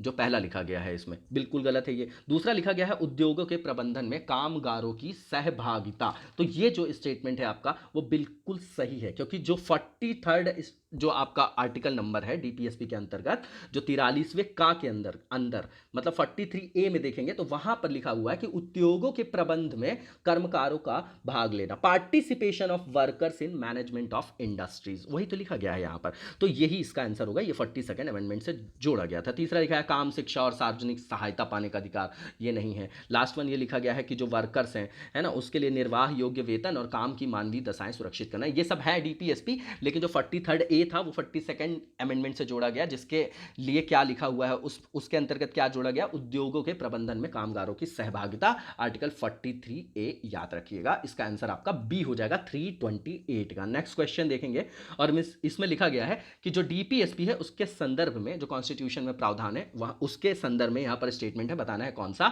सही है। तो पहला लिखा है लेजिस्लेटिव जो फंक्शंस हैं है ना, विधायिका के कृत्यों पर निर्बंधन करते हैं। देखिए इंग्लिश में इसमें हिंदी में बिल्कुल ठीक लिखा गया है, ये थोड़ी टाइपिंग मिस्टेक हो गई होगी तो इसको समझिएगा। जो लेजिस्लेटिव फंक्शंस है ना, उन फंक्शंस पर ये क्या करते हैं, रिस्ट्रिक्शंस इंपोज करते हैं, निर्बंधन करते हैं उनके कृत्यों पर। बिल्कुल गलत है भैया, है ना, वो निर्बंधन वगैरह नहीं करते। दूसरा ये कार्यपालिका के कृत्यों पर निर्बंधन करते नहीं, ये एक तरीके के आदेश है जो कल्याणकारी राज्य की अवधारणा को मूर्त रूप देगी, है ना, सामाजिक आर्थिक लोकतंत्र को प्रतिस्थापित करने के लिए सहयोग करेगी, उसलिए बनाया गया। ये किसी के निर्बंधन किसी के कृत्यों पर निर्बंधन नहीं करेगी, ना तो विधायिका के ना कार्यपालिका के, तो ना लेजिस्लेटिव ना आपका एग्जीक्यूटिव, दोनों के दोनों जो आपके स्टेटमेंट है वो बिल्कुल गलत है। इसमें नन होगा आंसर, जो कि आपका डी में दिया गया है। नेक्स्ट क्वेश्चन देखेंगे, इसमें लिखा गया है कि लोकसभा का जो निर्वाचन होता है उसके लिए जो आप नॉमिनेशन भरने जाते हैं, नॉमिनेशन पेपर, तो कौन भर सकता है, कौन एलिजिबल है, उसके बारे में स्टेटमेंट है ये। पहला कि भारत में जो रेसिडेंट है ना, उसमें से कोई भी जो रेसिडेंट है जाके वो नॉमिनेशन दाखिल कर सकता है, बिल्कुल गलत है। दूसरा ये कि जो नॉमिनेशन भरने जा रहा है व्यक्ति वो उस निर्वाचन क्षेत्र में है ना, जहां पर भरने जा रहा है वहीं उस निर्वाचन क्षेत्र का होना चाहिए, वहां का अगर कोई भी रेसिडेंट होगा तो वो उसको दाखिल कर सकता है उस निर्वाचन क्षेत्र में। देखिए ये भी गलत है। नेक्स्ट देखिए, भारत के किसी नागरिक सिटीजन की बात करें जिसका नाम किसी निर्वाचन क्षेत्र की मतदाता सूची में हो, दाखिल किया जा सकता है, ठीक है ना, किसी निर्वाचन क्षेत्र में अगर शामिल है तो उसको क्या किया जा सकता है, शामिल किया जा सकता है, ठीक है। और नेक्स्ट जो आपका स्टेटमेंट है इसमें, ठीक है, ये लिखा गया है कि भारत के किसी भी नागरिक द्वारा दाखिल किया जाता। अब चारों स्टेटमेंट बिल्कुल करीब करीब है, पहले को तो आपने एलिमिनेट कर दिया। देखिए जो रेसिडेंट होगा उस वो एक शब्द है, और जो टेक्निकल जो है आपका नागरिक की बात कर रहे हैं, any citizen of India whose name appears in the electoral, जो आपके इलेक्टोरल है ना, जो वहाँ का इलेक्टोरल रोल होता है कॉन्स्टिट्यूएंसी का, है ना, कॉन्स्टिट्यूएंसी का जो आपकी वो मतदाता सूची बनती है, संबद्ध जो निर्वाचन क्षेत्र है, अगर वहाँ पर उस मतदाता सूची में नागरिक जो वहाँ का निवासी है ना, उसके द्वारा दाखिल किया जा सकता है, जो कि सी में दिया गया है। बिल्कुल सही है, इसको बिल्कुल ध्यान से देखिए, बिल्कुल ईजी है ये। कोई जो भारत का नागरिक है ना, जिसका उस जहां पर वो नॉमिनेशन भरने जा रहा है उस निर्वाचन क्षेत्र की जो मतदाता सूची में है उसका नाम सम्मिलित है, तो वो वहां पर नॉमिनेशन दाखिल कर सकता है। इसका आंसर आपका सी हो जाएगा, 330 का आंसर जो है आपका वो सी हो जाएगा। नेक्स्ट क्वेश्चन जो है हमारा है उसमें देखेंगे हम कि स्टेटमेंट दिया गया है, पूछ रहा है कि कौन सा सही है। पहला ये कि लोकसभा अथवा राज्य की जो विधानसभा के निर्वाचन की बात करें तो उसमें जीतने वाले जो उम्मीदवार हैं उनको निर्वाचित घोषित किए जाने के लिए जो किए गए मतदान है उसका कम से कम 50% पाना अनिवार्य है। देखिए यही तो क्रिटिसाइज करते हैं, इसी का मतलब आलोचना की जाती है कि हमारे यहाँ आप देखते हैं कि भैया परसेंटेज वाइज देखेंगे तो बहुत कम परसेंटेज का प्रतिनिधित्व कर रहे हैं, सीट के आधार पे है ना, परसेंटेज पे हो जाए तो 50% +1, तो कोई ऐसी सरकार ही नहीं आ रही अभी। आप मतलब पूर्ण बहुमत वाली सरकार 21 साल बाद देख रहे हैं, 1984 के बाद फिर आप बिल्कुल ये जो आपकी एनडीए, जो आपकी बीजेपी गवर्नमेंट जिसको आप बोलते हैं, मोदी जी की जो सरकार आई जिसका दूसरा कार्यकाल चल रहा है, तो वो कैसे आई है वो सरकार, है ना, उसका परसेंटेज देखिए, तो ये तो प्रावधान कहीं है ही नहीं है कि 50% अनिवार्य है, ये यहीं से गलत हो जाएगा। दूसरा देखिए कि भारत के संविधान में जो उपबंध है उसमें ये बोला गया है कि लोकसभा के जो स्पीकर हैं उनका पद बहुमत वाले दल को जाता है तथा उपाध्यक्ष का पद विपक्ष को जाता है। ऐसे किसी भी प्रावधान का उल्लेख नहीं है जो उपाध्यक्ष होगा वो विपक्ष को ही जाएगा, ठीक है। तो दोनों के दोनों स्टेटमेंट स्टेटमेंट आपके गलत है क्योंकि कॉन्स्टिट्यूशन में ऐसा लिखा नहीं गया है। तो नाइदर 1 नॉर 2, इसका आंसर आपका डी हो जाएगा। नेक्स्ट क्वेश्चन देखेंगे कि भारत में जो मताधिकार और निर्वाचित होने का अधिकार, देखिए इसमें हमेशा डिबेट रहता है और इसमें हमेशा ये सोचते हैं कि विधिक राइट है कि मूल अधिकार। तो देखिए यूपीएससी ने ये क्वेश्चन पूछा था, देखिए पहले तो इस क्वेश्चन को सुधार लीजिए कि राइट टू वोट बस है ये, है ना, निर्वाचित होने का जो अधिकार है ये मतलब गलती से यहाँ पर क्या हो गया है, टाइप हो गया है। तो यहां पर ये जो क्वेश्चन है आपका कि भारत में जो मताधिकार है, राइट टू वोट है, वो किस टाइप का अधिकार है, तो यूपीएससी ने जो इसका आंसर दिया है वो दिया है संवैधानिक अधिकार। हम उसी को लैंडमार्क मान के चलेंगे क्योंकि आर्टिकल 326 देखेंगे तो वहां पर एडल्ट फ्रेंचाइजी की बात है, इसलिए वहां से संदर्भित किया गया। हालांकि जो सर्वोच्च न्यायालय है उसने निर्णय में, कई निर्णयों में आप देखते हैं कि कभी निर्णय देती है वो पलट देती है जो माननीय सर्वोच्च न्यायालय, तो उन्होंने बोला भी है कि विधिक अधिकार है, तो ये डिबेट का विषय। लेकिन संविधान में अगर उल्लेख है और यूपीएससी ने माना है तो हम भी इसका आंसर सी मानेंगे जो कॉन्स्टिट्यूशनल राइट दिया गया है। इसमें कंफ्यूज मत होइएगा आप, ठीक है। तो फंडामेंटल राइट्स नहीं होगा, नैसर्गिक अधिकार नहीं होगा और ये लीगल राइट भी नहीं है, इसलिए क्योंकि देखिए यहां कंफ्यूज मत होइएगा, संवैधानिक अधिकार इसलिए मान रहे हैं अपन क्योंकि यूपीएससी ने इसका आंसर जो है सी दिया है, कॉन्स्टिट्यूशनल राइट, हम उसी को लैंडमार्क मारेंगे, इसका आंसर आपका सी हो जाएगा। नेक्स्ट क्वेश्चन देखिए, इसमें पूछा जा रहा है स्टेटमेंट देके कि कौन सा स्टेटमेंट जो है आपका वो सही है। तो जो पहला स्टेटमेंट है आपका, इसमें लिखा गया है कि जो भारत में इलेक्शन कमीशन है वो 5 सदस्यीय निकाय है। तो भैया बिल्कुल गलत है, पहले तो 1 सदस्य था, फिर 90 के बाद देखेंगे तो वो 3 सदस्यीय बना दिए गए हैं, ठीक है ना। तो 5 सदस्यीय नहीं है ये, 5 मेंबर्स की बॉडी नहीं है ये, है ना। जब आप आर्टिकल 324 वगैरह देखते होंगे तो वहां पर उल्लेख है इसका, ठीक है। दूसरा ये, पहला गलत हो गया, एलिमिनेट कर दीजिए। दूसरा ये कि संघ का जो गृह मंत्रालय है, होम मिनिस्ट्री जो है, वो आम चुनाव और उपचुनाव दोनों के लिए चुनाव कार्यक्रम तय करता है। भैया इसका क्या रोल आएगा, इलेक्शन कमीशन कहाँ जाएगा फिर, ठीक है। तो दूसरा स्टेटमेंट भी गलत है, ऐसा कोई भी काम गृह मंत्रालय नहीं करेंगे। तीसरा ये कि निर्वाचन आयोग जो होता है वो मान्यता प्राप्त राजनीतिक दलों के विलय से संबंधित विवाद को निपटाता है, बिल्कुल ठीक बात है। जो डिस्प्यूट्स होते हैं स्प्लिट्स में, मर्जर्स में, है ना, उसी के संदर्भ में आप देखते हैं जो खरीद फरोख्त चलती थी उसको सुधारने के लिए हमारे यहाँ राजनीतिक लोकतंत्र को सही अर्थों में, मतलब सही अर्थों में, सही आधारों पर उसको सुनिश्चित करने के लिए दल बदल जो आपका विधेयक लाया गया था 52nd अमेंडमेंट से, वो इसीलिए लाया गया था। तो जो स्प्लिट होता है उसमें जो विलय होता है तो उसके आधार पर अगर कोई डिस्प्यूट होता है तो उसको वो निर्वाचन आयोग निपटा सकते हैं, उसका निवारण कर सकते हैं। तो ओनली थर्ड स्टेटमेंट इसका सही है जो कि डी में दिया गया है, तो इसका आंसर आपका डी हो जाएगा। नेक्स्ट क्वेश्चन देखेंगे, ये आपका प्रेसिडेंशियल जो आप शासन देखते हैं ना, जो राष्ट्रपति शासन जो आर्टिकल 356 में देखते हैं, बोलते हैं ना प्रेसिडेंट रूल लग गया इस स्टेट में, तो उसके संदर्भ में ये क्वेश्चन है, पूछा जा रहा है कि कौन सा उसका परिणाम होना आवश्यक नहीं है, ठीक है। तो जब आप देखेंगे कि राष्ट्रपति शासन लागू होता है तो उसमें क्या होता है, राज्य की जो विधानसभा होती है उसको निलंबित कर दिया जाए। ऐसा जरूरी नहीं कि वो लागू हुआ किसी राज्य में राष्ट्रपति शासन और उसका तुरंत विघटन भी हो जाएगा राज्य विधानसभा का, क्योंकि इसमें जो आप एक जजमेंट देखेंगे उसमें न्यायालय ने कहा है कि आर्टिकल 356 की जब घोषणा हो जाएगी तो जब तक इसका संसद के द्वारा अनुमोदन ना हो तब तक विधानसभा का विघटन नहीं किया जा सकता, क्योंकि यह राज्यपाल के स्वविवेक का मुद्दा नहीं है, क्योंकि वहां पर उनको सदस्यों को जो है बहुमत किसका, जनता का प्राप्त है ना, तो उसका औचित्य का परीक्षण जरूरी है। तो ये जरूरी नहीं है कि जो विधानसभा का विघटन हो जाए वहां पर अगर जैसे ही राष्ट्रपति शासन लगे तो विघटित हो जाए, ये आपका सुनिश्चित परिणाम वहां पर नहीं। दूसरा ये कि राज्य के मंत्रिपरिषद को हटाया जाना, ज्यादा एप्रोप्रिएट वर्ड होगा, निलंबित कर दिया जाना उनको, है ना, जो वो काउंसिल ऑफ मिनिस्टर्स है। तभी तो जो है पूरी की पूरी जो विधिक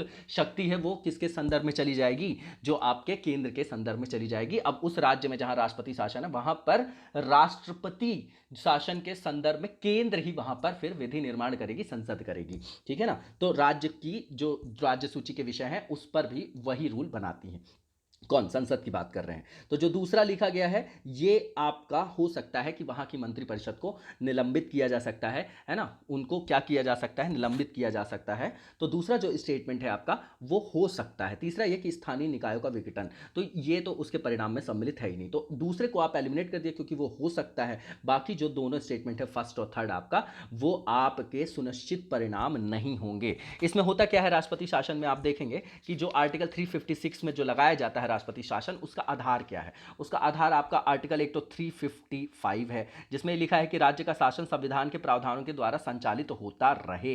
तो उसमें संघ का कर्तव्य है कि प्रत्येक राज्य को बाहरी खतरे और आंतरिक अशांति से रक्षा करने के लिए व्यवस्था बनी रहनी चाहिए। तो उसमें दूसरा जो आधार है 365 में कि भैया अगर केंद्र की जो गाइडलाइंस है उसके अनुसार अगर कार्य नहीं हो रहा है राज्य में, है ना। हालांकि संविधान में जो व्याख्या के संदर्भ में SR बोम्मई केस में फिर उच्चतम न्यायालय न्यायालय बोलते हैं कि भैया इसका आधार जो है संवैधानिक तंत्र की विफलता होना चाहिए, प्रशासनिक तंत्र की विफलता के आधार पर नहीं लगाया जाना चाहिए राष्ट्रपति शासन, है ना, क्योंकि ये केंद्र राज्य संबंधों में क्या करते हैं, बिल्कुल उनके संबंधों पर ऋणात्मक प्रभाव डालते हैं। ठीक है, तो इसका आंसर आपका 1 एंड 3 हो जाएगा।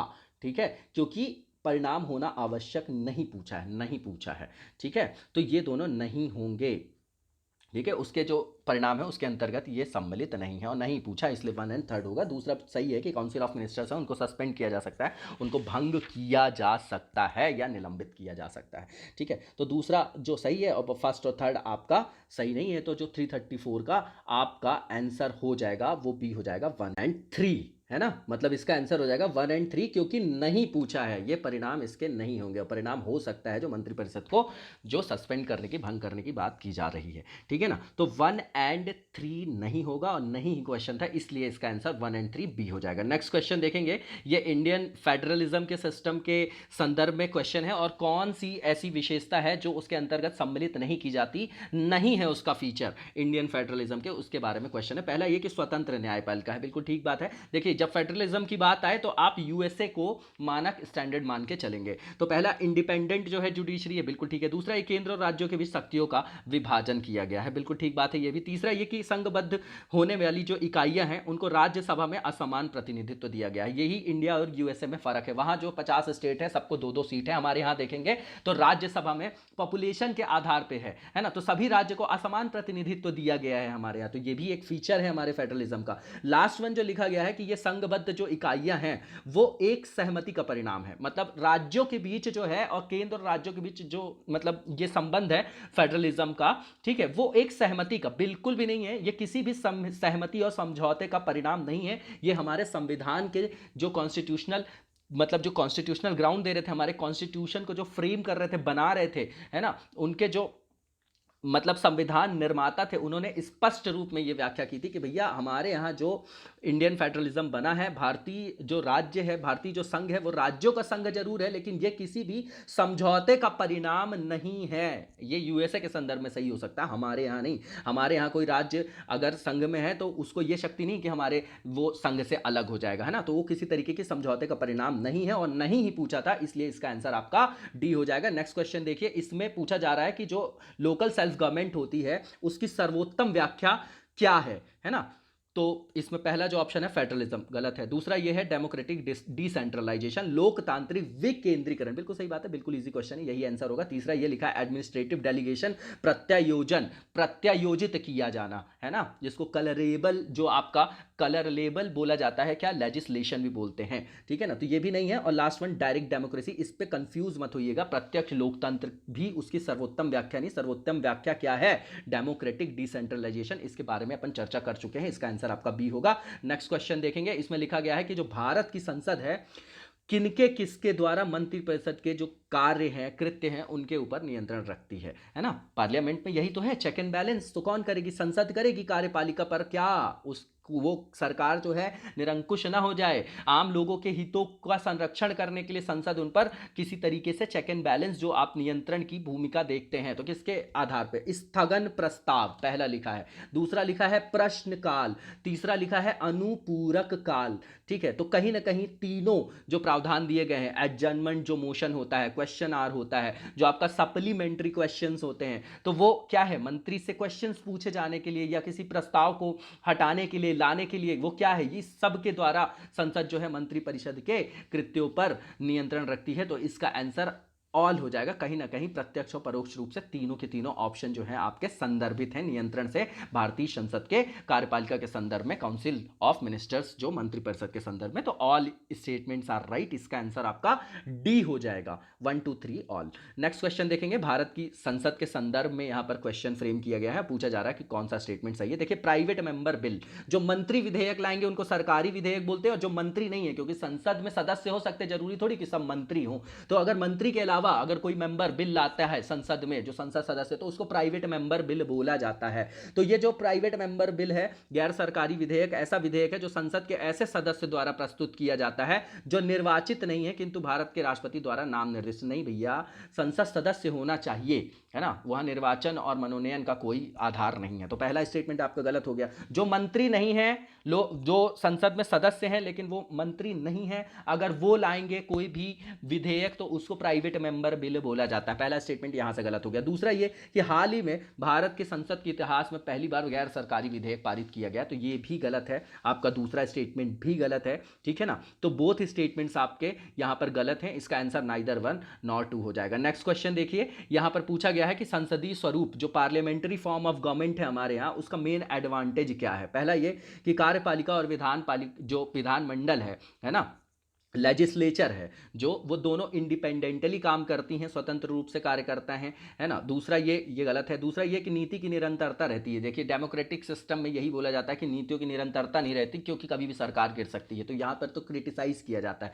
तो ये भी उसका प्रमुख लाभ नहीं है। तीसरा ये कि कार्यपालिका विधानमंडल के प्रति उत्तरदायी बना रहता है। फिर वही कलेक्टिव रिस्पॉन्सिबिलिटी कि भैया मंत्रिपरिषद लोकसभा के प्रति सामूहिक रूप से क्या होती है, उत्तरदायी होती है। ऐसे स्टेट के संदर्भ में आप पैरेलली देख सकते हैं, प्रावधान ऑलमोस्ट सेम रहते हैं, जो संसद के लिए पढ़ते हैं वही राज्य विधानमंडल के लिए। तो तीसरा ही जो है वो सबसे इंपॉर्टेंट है कि यहां जो सरकार है, जो एग्जीक्यूटिव हो, वो रिस्पॉन्सिबल होती है लेजिस्लेचर के लिए, ठीक है। विधानमंडल जो लोकसभा, तो विधानमंडल के अंतर्गत ही आ जाएगा ना, ठीक है। तो ये सी ही इसका आंसर होगा, ठीक है। नेक्स्ट वन जो लिखा गया है कि सरकार के अध्यक्ष को जो निर्वाचित किए जाते हैं उनको निर्वाचन के बिना नहीं बदला जा सकता है, ठीक है ना। जो हेड ऑफ गवर्नमेंट है, can not be change without election, तो ये भी उसकी मेन फीचर्स में नहीं है। जो प्रमुख लाभ है वो आपका सी में लिखा है। एग्जीक्यूटिव जो होती है वो रिस्पॉन्सिबल होती है लेजिस्लेचर के प्रति, ठीक है। तो सी आंसर हो गया। नेक्स्ट क्वेश्चन देखिए, इसमें लिखा गया है क्वेश्चन और पूछा जा रहा है कि कौन सा स्टेटमेंट सही है। ये मंत्रिमंडल जो स्वरूप है हमारी सरकार का, उसके संदर्भ में क्वेश्चन है, ठीक है ना, कि मंत्रिमंडल स्वरूप की जो सरकार है उसके अंतर्निहित सिद्धांत को कौन सा स्टेटमेंट अभिव्यक्त करता है, ठीक है। तो पहला लिखा है, ऐसी सरकार के विरुद्ध आलोचना को कम से कम करने की व्यवस्था है जिसके उत्तरदायित्व जटिल हैं तथा उन्हें सभी के संतोष के लिए निष्पादित करना कठिन है। गलत है ये स्टेटमेंट। दूसरा ये है कि ये एक ऐसा मैकेनिज्म है ना, जो सरकार के जो एक्टिविटीज है, कामकाज है, उसको स्पीड से करने के लिए, है ना, जो उनकी क्रियाविधि, उसमें तेजी लाने की क्रियाविधि जो है, उसके उत्तरदायित्व तो दिन प्रतिदिन बढ़ते जा रहे हैं। ये भी इससे बिल्कुल अलाइन नहीं हो रहा। तीसरा ये कि सरकार के जनता के प्रति सामूहिक उत्तरदायित्व को सुनिश्चित करने के लिए संसदीय लोकतंत्र की क्रियाविधि, बिल्कुल कीवर्ड पकड़िए आप, संसदीय लोकतंत्र, ठीक है ना, जो कैबिनेट फॉर्म ऑफ गवर्नमेंट है, यही इसका आंसर होगा कि एक ये ऐसा मैकेनिज्म है पार्लियामेंट्री डेमोक्रेसी का for ensuring collective responsibility of the government of people, ठीक है ना। तो इसका आंसर आपका सी हो जाएगा, ठीक है। लास्ट वन जो लिखा गया है कि इसके जो शासनाध्यक्ष हैं उनके हाथों को मजबूत करने का एक साधन जिसका नियंत्रण है जनता पर, वो ह्रासोन्मुख दिशा में हो, है ना, डिक्लाइन की अवस्था में हो, उस स्टेज में हो, उस चरण में हो। तो ये भी कहीं से अलाइन नहीं हो रहा, इसका आंसर आपका सी होगा, ठीक है। नेक्स्ट जो हमारा क्वेश्चन है, इसमें लिखा गया है कि भारत में जो जुडिशियल रिव्यू की बात है, न्यायिक पुनरीक्षण की बात है, वो किसके संदर्भ में है। तो पहला स्टेटमेंट है ना, उसका अर्थ क्या है। तो पहला ये कि विधियों और कार्यपालिक आदेशों की संवैधानिकता जो लिखा है, वो संवैधानिकता भी बोला जाता है उसको, कॉन्स्टिट्यूशनल ग्राउंड है वो, ठीक है। तो उसके विषय में ऑर्डर्स मतलब प्राख्यापन करने का न्यायपालिका का आधार, ठीक है, जो लिखा गया है, यही जो ऑप्शन है आपका वही आंसर भी होगा। लेकिन नेक्स्ट जो स्टेटमेंट है वो देखते हैं कि विधानमंडल जो निर्मित करती है विधि, उसके प्रज्ञान को प्रश्नगत करने का न्यायपालिका का अधिकार नहीं भैया, ऐसा नहीं है ना। और तीसरा ये कि न्यायपालिका का सभी विधायी अधिनियमन जो राष्ट्रपति के द्वारा सहमति प्रदान किए जाने के पूर्व पुनरीक्षण का अधिकार, ऐसा नहीं है, फिर तो ओवरलैप हो जाएगा ना, शक्तियों का विभाजन सेपरेशन कहाँ दिखेगा फिर, ठीक है ना। और लास्ट वन जो लिखा है कि न्यायपालिका का समान या भिन्न जो वाद हैं उनमें पूर्व में किए गए स्वयं के निर्णयों के पुनरीक्षण का अधिकार। देखिए ये जो अधिकार है, वो जो स्पेसिफिक फीचर है, वो सुप्रीम कोर्ट को प्राप्त है। जब आप सुप्रीम कोर्ट के संदर्भ में प्रावधान देखेंगे तो जो आपका आर्टिकल 137 वगैरह है, वहां पर लिखा गया है कि रिव्यू ऑफ जजमेंट्स और orders by the supreme court, निर्णयों या जो आदेश हैं उनका पुनर्विलोकन शब्द है का प्रयोग हुआ है वहां पर। उच्चतम न्यायालय पुनर्वलोकन की जो उन्होंने बनाया है उसको वो अवलोकित कर सकते हैं, क्योंकि समाज जो है, समाज के जो मूल्य हैं वो समय के हिसाब से चेंज होते रहते हैं, तो उस संदर्भ में वो उसको पुनर्विलोकन कर सकती है। लेकिन अगर न्यायिक पुनरीक्षण की बात है, जुडिशियल रिव्यू की, तो जो विधियां होती हैं और जो कार्यपालिक आदेश होते हैं उनको कॉन्स्टिट्यूशनल ग्राउंड पर उनके बारे में व्याख्या करने का अधिकार ही न्यायिक पुनरीक्षण कहलाता है, जो ए में दिया गया है। इसलिए जो इसका आंसर होगा आपका वो ए हो जाएगा। ठीक है, नेक्स्ट क्वेश्चन देखते हैं, और इसमें लिखा गया है कि लोकतंत्र का उत्कृष्ट गुण क्या है। सुपीरियर, जो आपका सुपीरियर मतलब सर्वोच्च, उत्कृष्ट वर्च्यू की बात कर रहे हैं ना, वर्च्यू सद्गुण, जो आप लोग एरिस्टोटल वगैरह पढ़ते होंगे तो वो उसमें पढ़ते हैं ना एथिक्स में, है ना, तो उसका जो वर्च्यू है, जो सर्वोच्च वर्च्यू है, सुपीरियर वर्च्यू है, वो क्या है। पहला यूपीएससी का क्वेश्चन देखिए कितना प्यारा क्वेश्चन है ये, कि साधारण पुरुषों और महिलाओं की बुद्धि और चरित्र को, ठीक है, याद रखिए ये जो पहला स्टेटमेंट यही आंसर होगा। अभी मैं डिस्क्राइब करता हूं। नेक्स्ट वन देखिए, कार्यपालक नेतृत्व को सशक्त बनाने वाली पद्धतियों को, मतलब जो मेथड्स हैं, है ना, स्ट्रेंथनिंग करने के लिए एग्जीक्यूटिव की लीडरशिप की, वो ये इससे किसी तरीके से ये अलाइन नहीं हो रहा, संबद्ध नहीं है। तीसरा ये कि गतिशीलता और दूरदर्शिता से युक्त एक बेहतर व्यक्ति, ये भी गलत है। लास्ट वन जो है वो समर्पित दलीय कार्यकर्ताओं के एक समूह को, देखिए सब आसपास है कंफ्यूजन के लिए, लेकिन वो क्या पूछ रहे हैं कि लोकतंत्र का वो उत्कृष्ट गुण जो उसको क्रियाशील बनाता है ना, इट कॉल्स इनटू एक्टिविटी, तो वो क्या है, डिसीजन मेकिंग। डिसीजन मेकिंग, जनता ही तो सरकार को चुनती है, आप ही नहीं तो सरकार को चुना है ना, क्योंकि आपका ही शासन है, आपके बिहाफ में वो शासन कर रहे हैं आपके ऊपर। तो जब आपको डिसीजन लेना है तो आप उस डिसीजन को कैसे लोगे, रैशनल होके लोगे, है ना। जब आपके पास इंटेलिजेंशिया होगा और आपके पास क्या, इंटीग्रिटी, जो चरित्र लिखा है ना, वो आप इंटीग्रिटी से लेके चलिए, करेक्टर से लेके चलिए। जब कोई व्यक्ति जो होगा उसकी डिसीजन मेकिंग तभी अच्छी होगी जब वो सच्चरित्र होंगे, है ना, सत्यनिष्ठ होकर, इंटीग्रिटी उनकी होगी, चरित्र होगा और बुद्धि होगी, तभी तो वो सही निर्णय लेंगे और सही लीडर को चुनेंगे जिससे देश का विकास हो सके। मतलब किसी लालच लोभ में आके वो निर्णय अगर उन्होंने ले लिया तो जो आपका लोकतंत्र है वो भीड़ तंत्र में क्या हो जाएगा, कन्वर्ट हो जाएगा, जो कि आपके राज्य के संदर्भ में आप पॉलिटिकल साइंस में पढ़ते हैं, ठीक है ना, जब अरस्तु प्लेटो वगैरह पढ़ते हैं आप। ठीक है, तो यहां पर वही लिखा हुआ है कि साधारण पुरुष और महिला, उनकी बुद्धि और चरित्र, तभी तो उनका डिसीजन मेकिंग सही होगा, तो सही नेता को वो चुन पाएंगे, किसी प्रलोभन में नहीं आएंगे। इसलिए जो इसका आंसर होगा वो आपका ए हो जाएगा। नेक्स्ट क्वेश्चन देखते हैं, इसमें समाज में समानता का निहितार्थ पूछा है। मैंने आपको पहले ही बता दिया कि इक्वालिटी का मतलब क्या है समाज में, तो भैया विशेषाधिकारों का अभाव, मतलब सभी को जो अधिकार है वो लगभग समान रूप से दिए जाते हैं, है ना। तो क्या होता है कि विशेषाधिकारों का अभाव होना ही समानता माना जाता है। अवरोधों का अभाव, है ना, रिस्ट्रेंट्स जो बोल रहे हैं, और जो सी लिखा है वो कंपटीशन है, प्रतिस्पर्धा का अभाव, ये भी इससे संदर्भित नहीं है। और लास्ट वन आइडियोलॉजी, विचारधारा का अभाव, ऐसा कोई लेना देना इससे नहीं है। समानता का मतलब यह है कि विशेषाधिकारों का अभाव हो, कि भैया किसी को अलग टाइप से ट्रीट कर रहे हैं, किसी को अलग टाइप से। अब व्याख्या में मत जाइएगा, विशेषाधिकार मतलब किसी को कुछ स्पेशल प्रिविलेज दिया जाना, है ना। तो वो जिस समाज में विशेषाधिकार होते हैं वो आपका फ्यूडलिज्म होता है, तभी तो उसको सामंतवादी समाज बोलते थे। उसी के संदर्भ में तो समाज समतावादी, समानता पर आधारित समाज की व्यवस्था की गई है। तो समानता का आधार ही वही है कि विशेषाधिकारों का अभाव, प्रिविलेजेस जो हैं वो वहां पर एब्सेंट होने चाहिए, वो नहीं होने चाहिए वही वहां पर उस समाज में, तभी समानता स्थापित होगी। इसका आंसर आपका ए हो जाएगा। नेक्स्ट क्वेश्चन देखेंगे, इसमें लिखा गया है कि जो आपका इंडिया में जो गवर्नमेंट ऑफ इंडिया एक्ट लाया गया था, है ना, ब्रिटिश इंडिया में, जब हिस्ट्री में आप पढ़ते हैं 1935 में, है ना, अब स्वतंत्रता के बिल्कुल पीक पे हैं हम, उस चरण पे पहुंच चुके हैं, है ना। सेकंड वर्ल्ड वॉर होने वाला, उसके बाद फिर भारत छोड़ो ही हो जाएगा आपका आंदोलन 1942 में। तो जो 1935 में लाया गया था भारत शासन अधिनियम, उसमें रेसिडुरी जो पावर्स थी वो किसको दी गई थी, तो भैया गवर्नर जनरल को दी गई थी। और अभी अवशिष्ट शक्तियां किसके पास हैं, रेसिडुरी जो आपकी पावर है, रेसिडुरी जो पावर बोला जाता है, किसको बोलते हैं अवशिष्ट शक्तियां, कि सारी के सारे जो विषय है उनका उल्लेख संविधान में नहीं किया जा सकता, वैसे ही इतना बड़ा हो गया संविधान हमारे यहाँ। ठीक है, तो जो कुछ प्रावधान ऐसे होते हैं जिनका उल्लेख संविधान में नहीं है, तो उस पर नियम बनाने की, कानून बनाने की, विधि बनाने की शक्ति किसको है आज की डेट में। हाँ, तो वो आपकी किसको प्राप्त है, केंद्र को, है ना। वो राज्यों में नहीं है, हमारे यहाँ जो अवशिष्ट शक्तियां हैं वो कहां पर, संसद में निहित है, ऐसा बोलते हैं अपन। ठीक है, उस समय कहां पर किसको पावरफुल बनाया गया था इसके लिए, गवर्नर जनरल को। ठीक है, तो आंसर इसका बी हो जाएगा। संघीय विधानमंडल नहीं होगा, प्रोविंशियल लेजिस्लेचर भी नहीं होगा और प्रांतीय राज्यपाल भी नहीं होगा। गवर्नर जनरल को अवशिष्ट शक्तियां प्राप्त थी 1935 के गवर्नमेंट ऑफ इंडिया एक्ट से। ठीक है, नेक्स्ट क्वेश्चन देखेंगे, इसमें लिखा गया है, स्टेटमेंट देके पूछा जा रहा है कौन सा आपका सही है। पहला ये कि आधार कार्ड का प्रयोग सिटीजनशिप के लिए या डोमिसाइल के लिए यूज किया जा सकता है। नहीं भैया, सुप्रीम कोर्ट ने बोला है कि ये सिटीजनशिप नागरिकता का आधार नहीं है, मतलब नागरिकता के रूप में आधार को प्रयोग नहीं किया जा सकता। आधार का कार्ड का प्रयोग नागरिकता के प्रतिस्थापन के लिए नहीं, कि आपके डोमिसाइल की जगह आपको आधार कार्ड जो है मान्यता प्राप्त करा दे, ये नहीं है आपका। ठीक है, ये पहला स्टेटमेंट आपका गलत है, करंट से लिंक करके पूछा गया था ये क्वेश्चन। दूसरा ये कि एक बार अगर कोई जारी कर दिया गया है ना आधार नंबर, तो इसे निर्गत करने वाला जो आपका प्राधिकरण है, ठीक है ना, जो आप आधार के लिए आप पढ़ते हैं ना यूआईडीएआई का जो प्रावधान किया गया है, तो अगर उसने आधार संख्या को कहीं पर क्या कर दिया गया है, निर्गत कर दिया गया है एक बार, तो उसको वो निष्क्रिय या लुप्त नहीं कर सकता। क्यों नहीं कर पाएगा भैया?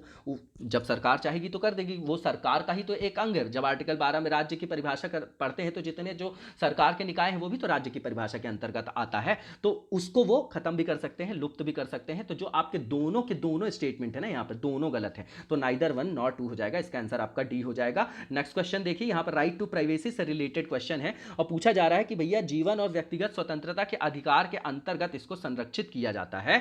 तो भारत का जो कॉन्स्टिट्यूशन है उसके अंतर्गत इसकी जो उपर्युक्त जो कथन है वो कहां पर अंतर्निहित है और कहां पर वो एप्रोप्रिएटली दिखाई देता है ना, एप्रोप्रिएट ढंग से दिखाई देता है। तो पहला जो लिखा गया है अनुच्छेद 14 और संविधान के 42वें संशोधन के अधीन उपबंध, तो बिल्कुल गलत है ये। ठीक है ना, राइट टू इक्वालिटी से मत लगा लीजिएगा। राइट टू प्राइवेसी आपकी कहां आ रही है? आधार से रिलेटेड डिबेट थी तो आर्टिकल 21 में आएगी वो। ठीक है ना, तो दूसरा जो है पहला भी गलत है। दूसरा आर्टिकल 17, ये तो अस्पृश्यता के उन्मूलन से है ना, ये यहीं से गलत हो गया। तीसरा आर्टिकल 21 और जो आपका पार्ट 3 है, पार्ट 3 में क्या है आपका फंडामेंटल राइट्स है, मूल अधिकार है, तो उसी के अंतर्गत तो है। जब आपका मेनका गांधी, जो मेनका गांधी केस जिसको आप पढ़ते हैं 1978 वाला जो आता है, वहीं से तो इसका एम्बिट जो है वो बहुत बड़ा होता जाता है। जीवन के अधिकार के अंतर्गत जो स्वच्छ वायु, पर्यावरण है ना, ये सब भी उसमें सम्मिलित होते चला गया धीरे धीरे, तो उसी के अंतर्गत आपकी निजता का अधिकार भी आता है, राइट टू प्राइवेसी भी आता है। तो इसका आंसर आपका सी हो जाएगा। लास्ट वन जो लिखा गया है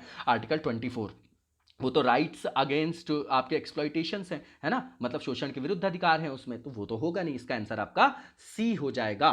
ठीक है, तो यहीं से अपन इस सीरीज को यहाँ पर रोकते हैं, विराम देते हैं और नेक्स्ट क्वेश्चन से नेक्स्ट वीडियो में कंटिन्यू करेंगे। Thank you so much.